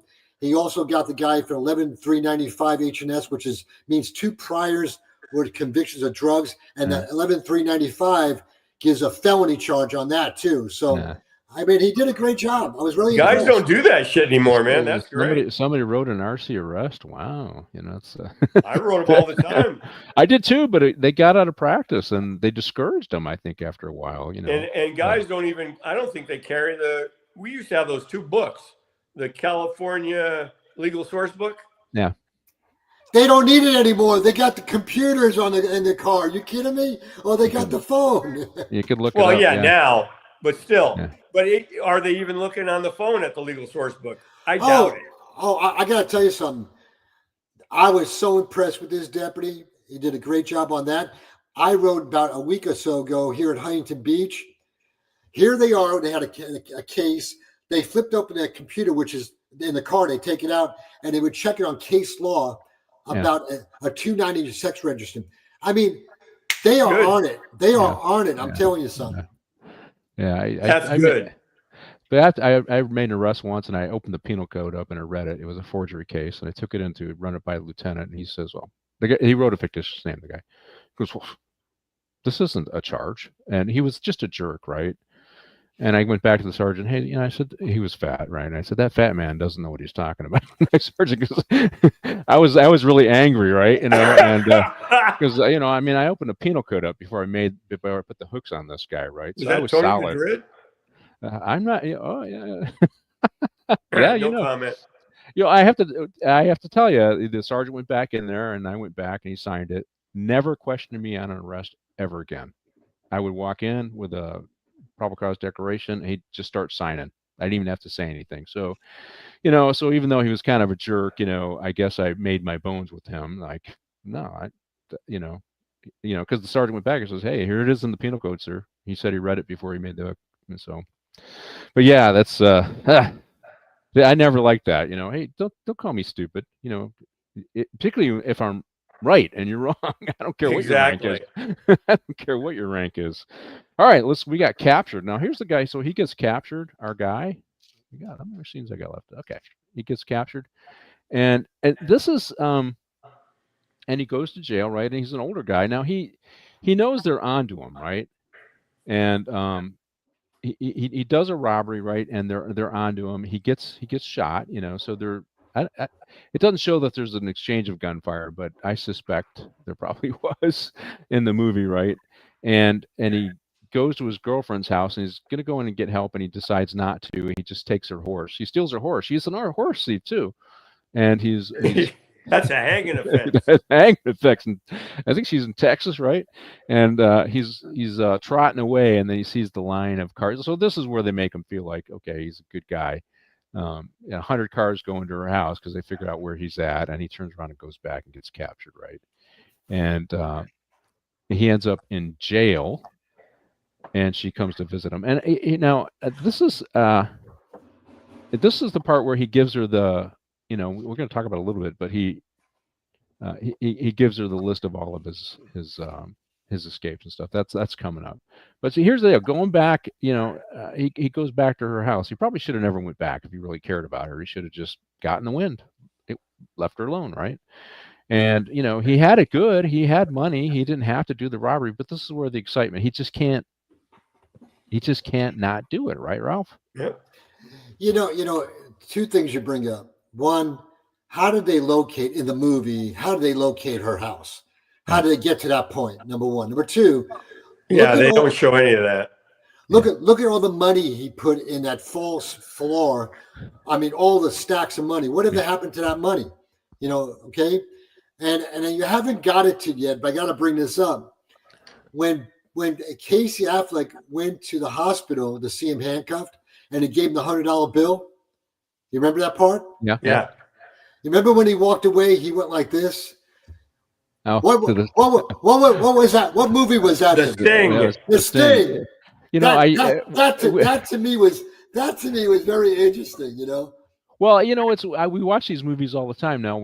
I did a few weeks ago. We did some of those British crime drama ones. John did one of them with me. Yeah. And you can watch some of those, and you see the ode back to, because I think one of them was Bob. I did the Long Good Friday with Bob Hoskins, right?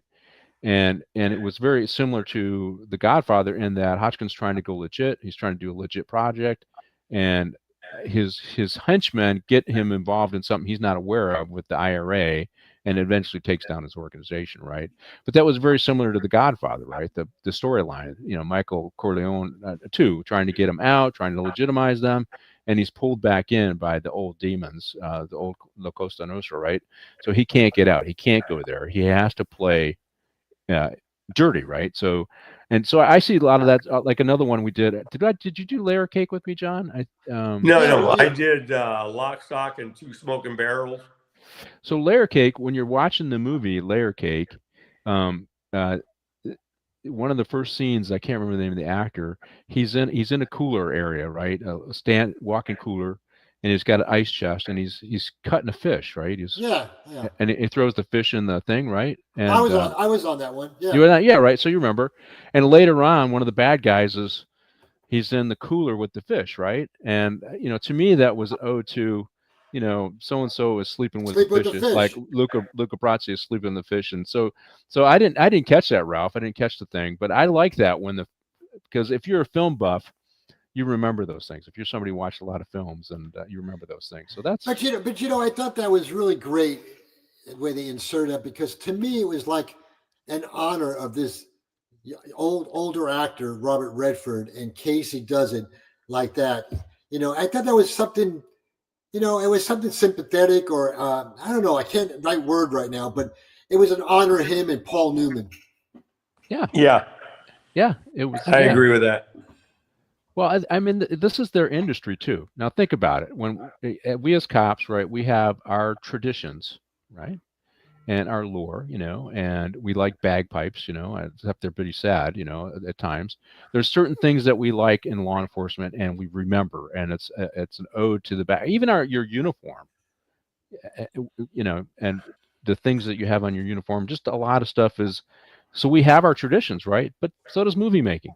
Right, movie making has their traditions, and they have their odes to things in the past, to great movie making, and they talk about that, and we do that in police work. Everybody does it, So, particularly those professions that they're continuous, right? I mean, we don't make buggy whips anymore, right? So, I mean, it's horse crops. I guess they probably make some of those, but not like they used to. So those businesses shrink. Law enforcement's always going to be there, so you're going to have decades of history, right? Movie making, if you think about it, when did they start? In the 20s, right?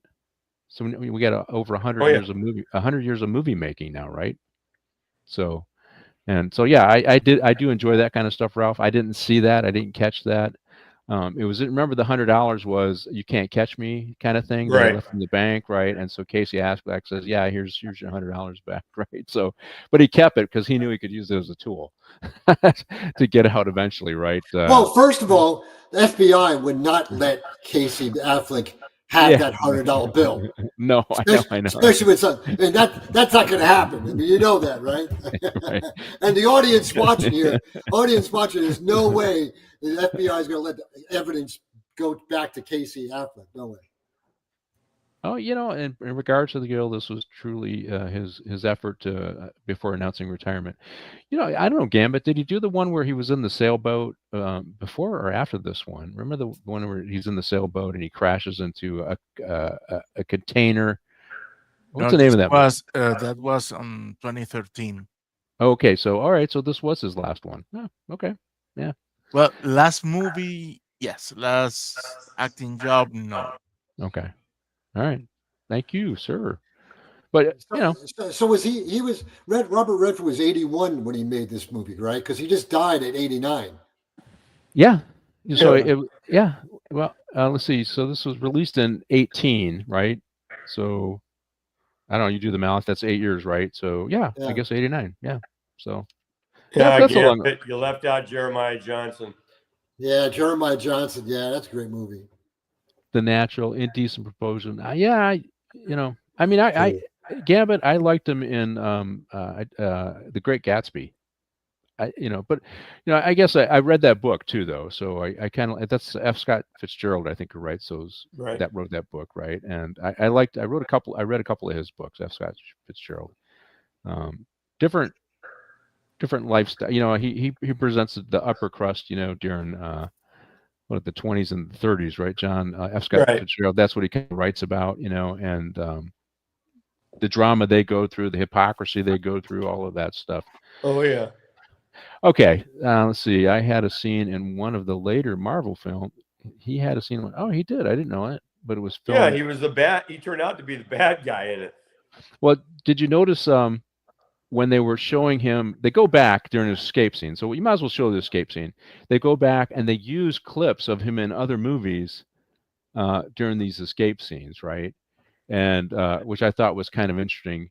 And go ahead and roll with that, Martine. And now the thing about this is, I thought they filmed all this stuff, right? So I'm just thinking, but putting the escape scenes in, it didn't seem to work. So they kind of waited till he was arrested, and then they used to me this didn't make sense how they did this movie making wise, right? And but they show him, here he is, He's They list escaping them from all. reform school in Florida, and they go through all of them. And it's interesting because I thought, okay, yeah, that is the person Forrest Tucker. This is one of probably the most interesting things about him, that he tried to escape 16 times and he was successful in several of them, right? That is an interesting thing about this crook, right? And some of them he used violence to escape. He beat guards or whatever to get out. So this is, this isn't like he's not the friendly guy that they portray here. He's willing to use violence to get out. But this was an interesting thing about it, because escapes are pretty rare, right, John? Oh yeah. And I mean, especially when he gets the one when I saw there was it the one sounds like a African prison. Yeah. The one Angola? in Louisiana. Angola, down in Angola, yeah. That one, I was like, what? The guy in Huntsville. Look, Huntsville, 57. Texas. I mean, also Rahway Prison's not easy. I'd like to know how he did that one. But hey, John, you remember the escape in 1980? Remember when we used to go to get to the gym and we first entered the building? They got in the sheets. They got in between. They kind of put all the towels down and they got out of that way. And the parking lot used to be, I think, like east of there. And they ran through there. And we finally got. I think we got them like a day later, someplace down the railroad tracks. Yep. Yeah, the parking lot is where Twin Towers is now. Exactly. Yeah, we used to park over there. Yep. I was working at Max and we had escape, I think, of 9 inmates, which is the biggest one, I think, of LA County. And I was on that search team. Were you on that? And I was working days, so it didn't happen on my shift. But they called us out of patrol. And they were all over the hills. Yeah. They had no clues where they were going. I think there was two that they just, what is it, our Metro, sat on their houses or girlfriends' houses, and sure enough, here they come. Yeah. Well, most of them we got in the hills, but they were lost. They were like, where the hell are we? Yeah, it's just for the audience, where the jail was at, it's on a big piece of property owned by the county. We had multiple jails on it, but it's at the time it was relatively undeveloped, meaning they didn't have all the houses and stuff they have now there. And so you just ended up in all these canyons that led to nowhere. you had to know where you were going. So they were well organized in doing the escape, but they didn't have really any organization on how they were going to get the hell off that property and out of that area. You know, Pat, when I was a commander up there with the 4 jail facilities, there's 4,000 square miles of, or 4,000 acres, right? Yeah. And we would practice drills of escapes, and I would have to contact all the cities around at the certain area. The sound would go off and stuff. And and we practiced that. But my time there, we didn't have any, but we were ready. We were ready for it. But I tell you, that's a lot of acreage to cover. But the other thing was this: there's bears and mountain lions up there, and a lot of the inmates didn't realize that. And I used to walk around and talk to the inmates and say, if you think about escaping, when you're out in those canyons, you're going to have to deal with us, but the bears and the mountain lions. They go, and their eyes lit up like this because they didn't realize that. Yeah, you're right. Yeah. Santa Cruz Station up there now, they have Kawasaki, dirt bikes and ATVs to go after inmates. They get up in the canyons. Yep. We didn't have them back then. Shit. We also had horses. Yeah. We had horses going after them too on the trails. Yep. Yeah, I just remember the escape wasn't easy, right? Because it was multiple people who were involved, and they had to distract the deputies on PM. So they had other dorms who were creating a lot of disturbances, and the deputies had to go to those dorms. Because how Max was, they had 100 inmates in kind of a dormitory thing, and then they would work on the with hacksaws on the bars, and then they would kind of cover it over, because it took them several days to do it. And then, on PMs, we kind of had a reputation where the deputies did, they were roamers. They didn't stay where they were supposed to stay. We had a lot of young deputies. And I think after that, they cracked down on that stuff. Yep. Because every now and then I worked PMs and I noticed that guys don't stay in their dorms. What the hell's wrong with these guys? For me, I just stayed in my dorm. I wasn't going to roam, but the kind of reputation on PMs of roaming. Yeah. They would go work out and do all this other stuff, but that ended after the escape. Trust me. And that's usually a lot of it's complacency. If people are escaping, these guys look. They have all day to watch you. Oh yeah. And find out where the gaps are and complacency and all that other stuff, and they can figure out how to escape. So this guy escaping. So he obviously is somebody that is perceptive because he's watching for the patterns, he's watching for the breakdown in the patterns, and he's looking for his opportunities. It was interesting the boat that he made. Now so you saw the real boat, so it was a true story. He made it, probably working at their workshop somewhere. Because if you in San Quentin, I think, Farmer, yeah, San Quentin had the furniture shop, right? They would make furniture for state offices, right? There. So all the tools to make it are there, and he had some knowledge on boats, right? And so, I mean, he grew up in Florida, right? So he made his own boat. Now, I thought that was probably the most interesting escape, because you make a boat and you float away and you're waving at them, and there's nothing they could do about it because they never thought anybody would escape that way. And he got away for several years. But so Sissy Spacek visits him, right? And he gives her this list. And she goes through it, and I didn't think this was true. This was just an opportunity to talk about the unique character that the real life Forrest Tucker was, right? So let's talk about that movie. He said, I don't think it happened. I think they just did this so they could talk about his escape record. What do you think, Ralph?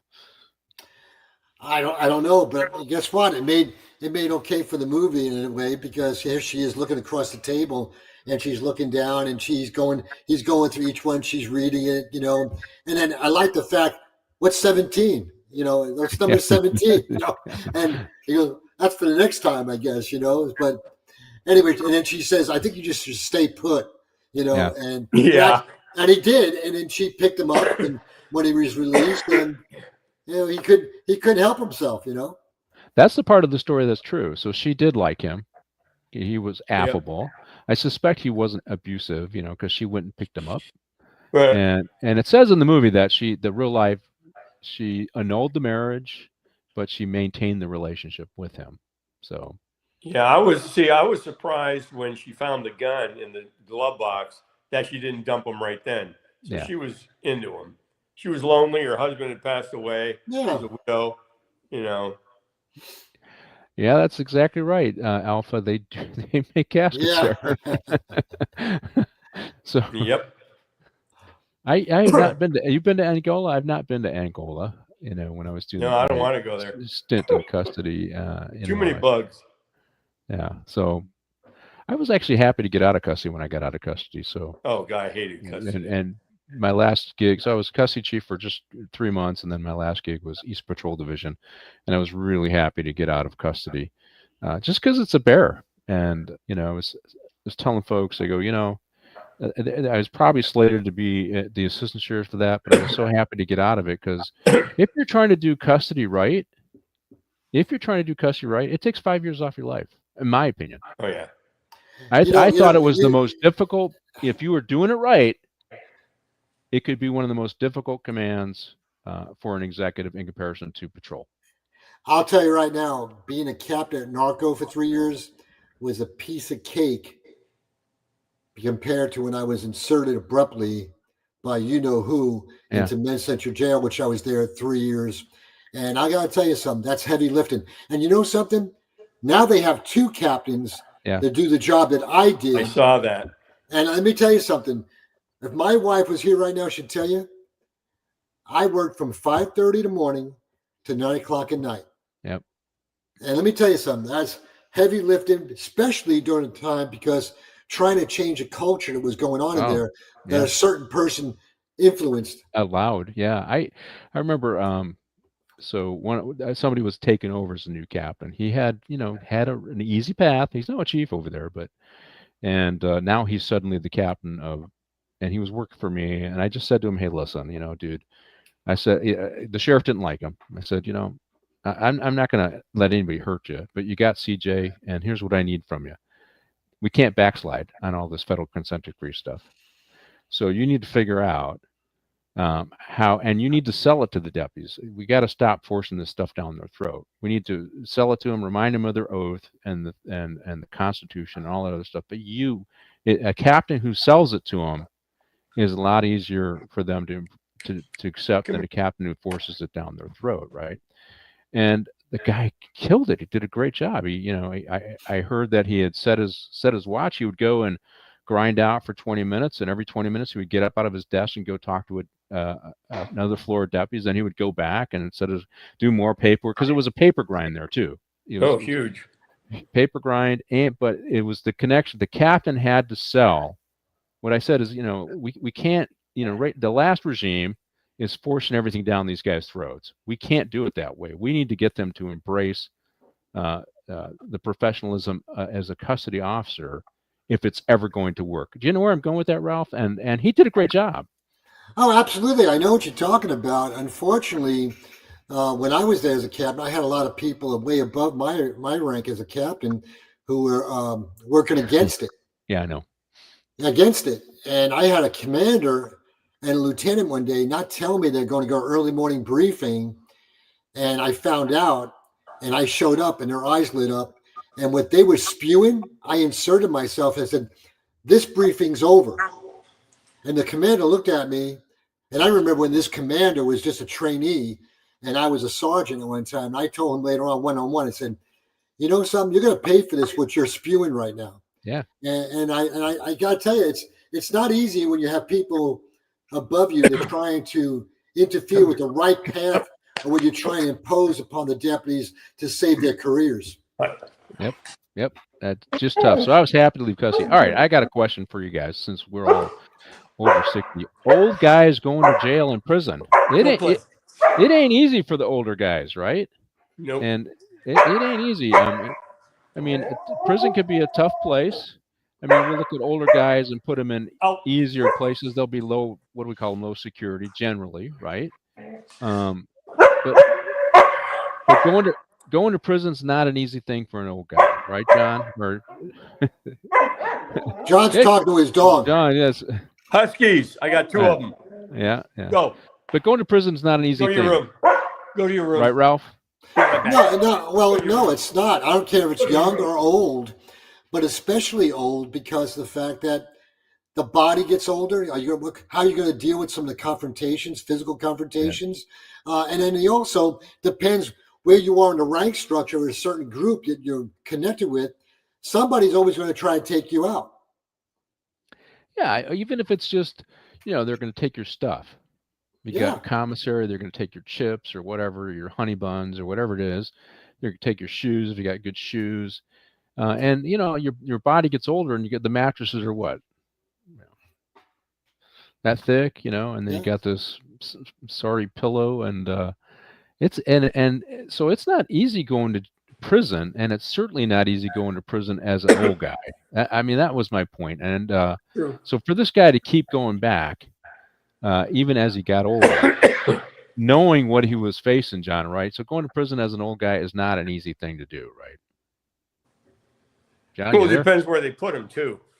Well, he would be low. I think he would quickly get to low security, but even still, as I was telling Ralph, you got to. Well, with all his escapes, I don't know about that, but yeah, you're right. They'll put him in a place that, with guys in his cell block that are probably in the same, elderly, older.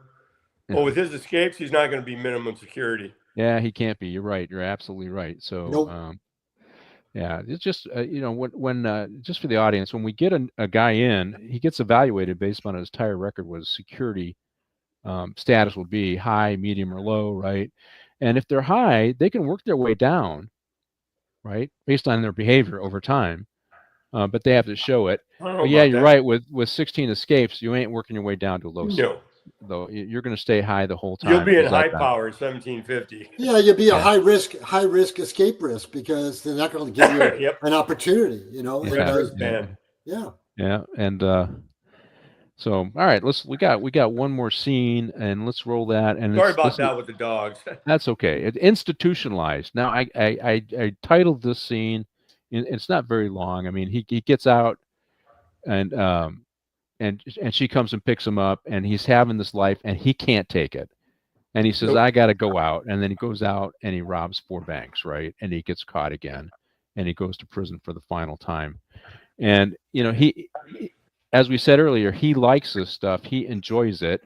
They say he's got a smile on his face when he's doing it. And I use the word institutionalized because this is what he knows, right? Going back to prison is, when he was sitting on the bed looking out at her field, that wasn't him. He couldn't do that. When he was on the couch with her watching TV, he couldn't do that. He was institutionalized. And we have seen guys like this, right, Ralph? We see guys. Absolutely. I mean, all 3 of us have engaged with inmates in the various jail facilities we worked who told you face to face that I can't live outside these walls, that this is my life. I remember Rene Box Enriquez. I talked to him quite a bit when I was working gangs, and then later on, the captain narcotics would visit him. I mean, they just institutionalized. But for him in this movie, the real person, the challenge was to live a life of still doing bank robs. And remember something: before the last scene, he called up Hunt and said, "Hey, how you doing?" And they were talking. And he said, "Hey, Forrest, how you doing?" And there was silence. And then he's seen walking into the bank, and this is the life he led. And he led it the way he wanted. He's fortunate that nobody killed him. And I'm glad he didn't hurt anybody else that we know of. That we know. Yeah. Right. That we know of. You're right. Yeah, but same thing, John. Institutionalized. We got guys, they only know one way. They can't change. No, they can't function in regular civil society. That's not their thing.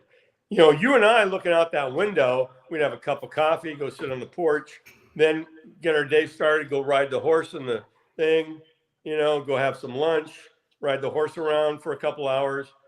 These guys, oh no, their thing, they want to be regimented. They have to be regimented and sit in their cell and get up, the bar's open, go get your breakfast, get your lunch, go get your hour in the exercise room.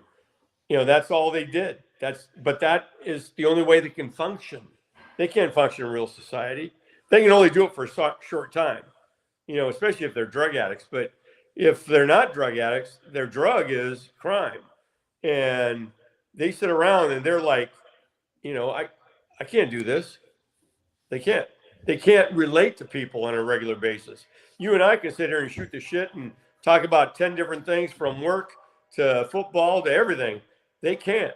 They can't sit there with their relatives and talk about that.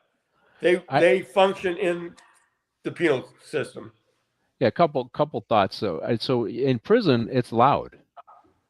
Yep. You know what I mean? And right, it's loud. Yep. It's loud all the time. And you see him sitting on that bed. You look, and you know what scene I'm talking about. He's sitting on the bed. He's looking out in the field, and it's quiet. Yeah, it's that's quiet. Not that. He's not doing anything. He's not robbing a bank, and he's struggling with that. And he's used to the noise in prison as well. That's part of the institutionalization, right? You're absolutely right. And I got to bring up another movie because Shawshank's Redemption. Remember the old guy? Great movie. The old guy, I forget his name, and he's a great character actor. I can't think of his name. James Whitman. Yeah, that's it. Yeah, James Whitmore. James Whitmore, and he was on the bus leaving, and he was in prison for like 40 years, and they got him working at a grocery store or something like that, bagging. So they give him a job, but he can't take it. No, he can't take it, and he ends up hanging himself. And that's a perfect example.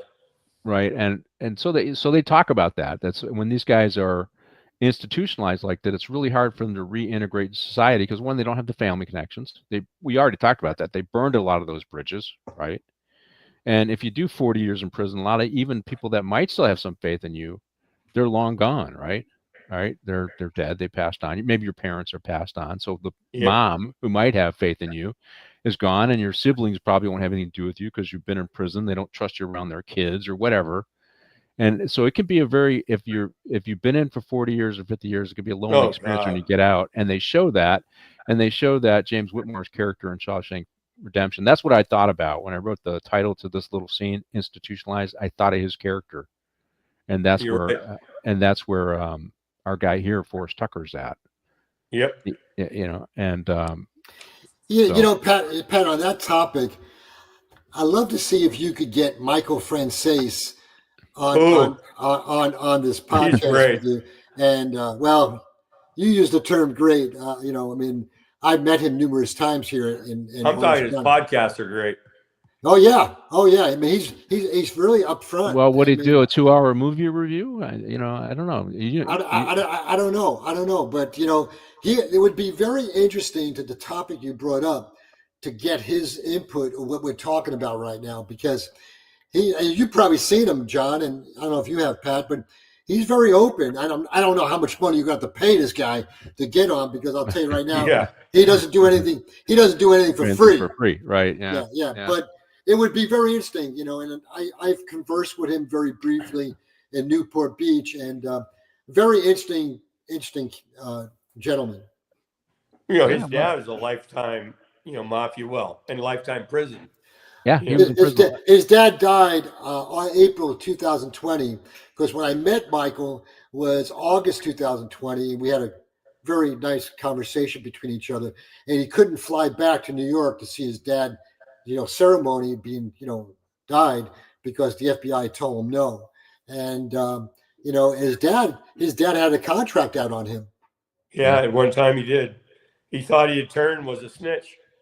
And that's how hardcore his dad was. His dad was in for like 25 years too, though, right? He was in for his dad was in a long time in federal prison, and I think he died. He died in prison. Yeah. But Michael's a very bright guy. Very successful now. Traveled to England with Piers Morgan on his radio show back there. He's been many churches across California, speaking about, you know, his life and stuff. And the guy is very articulate.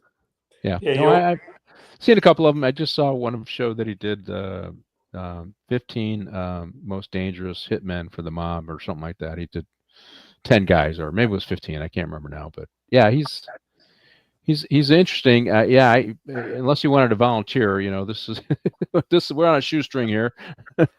Yep. No, I know. But I just, the topic you're talking about, there's a guy that, you know, would be very interesting to ask that question.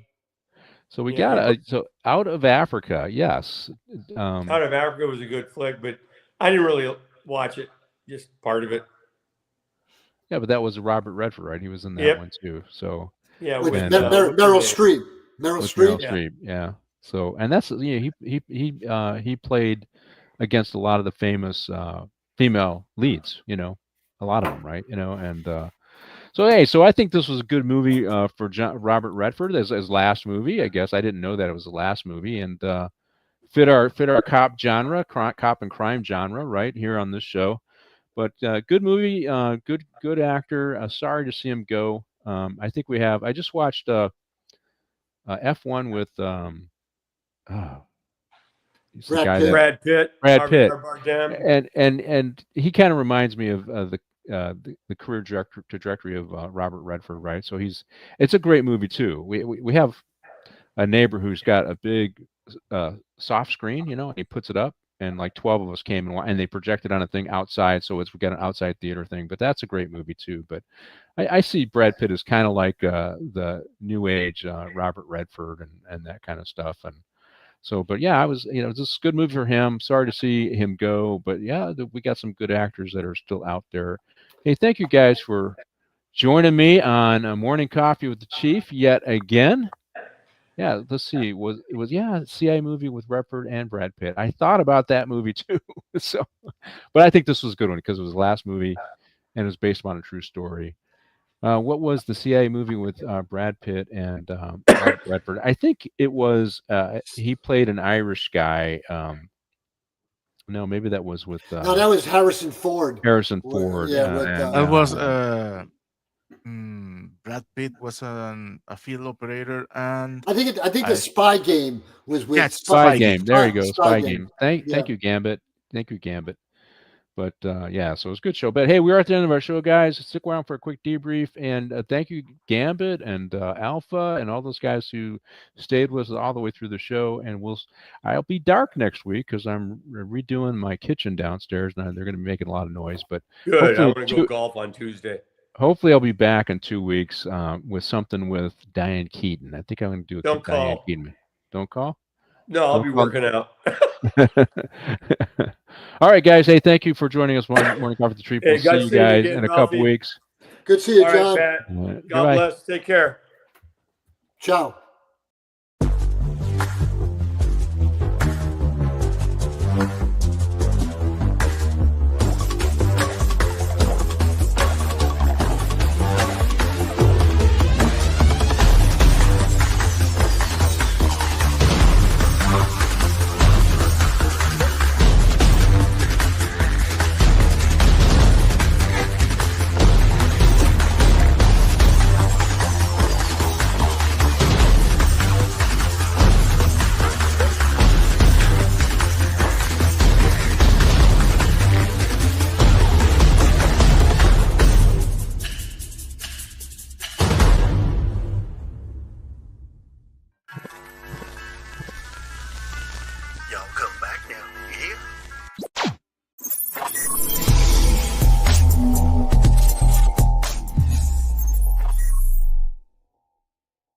Matt Damon.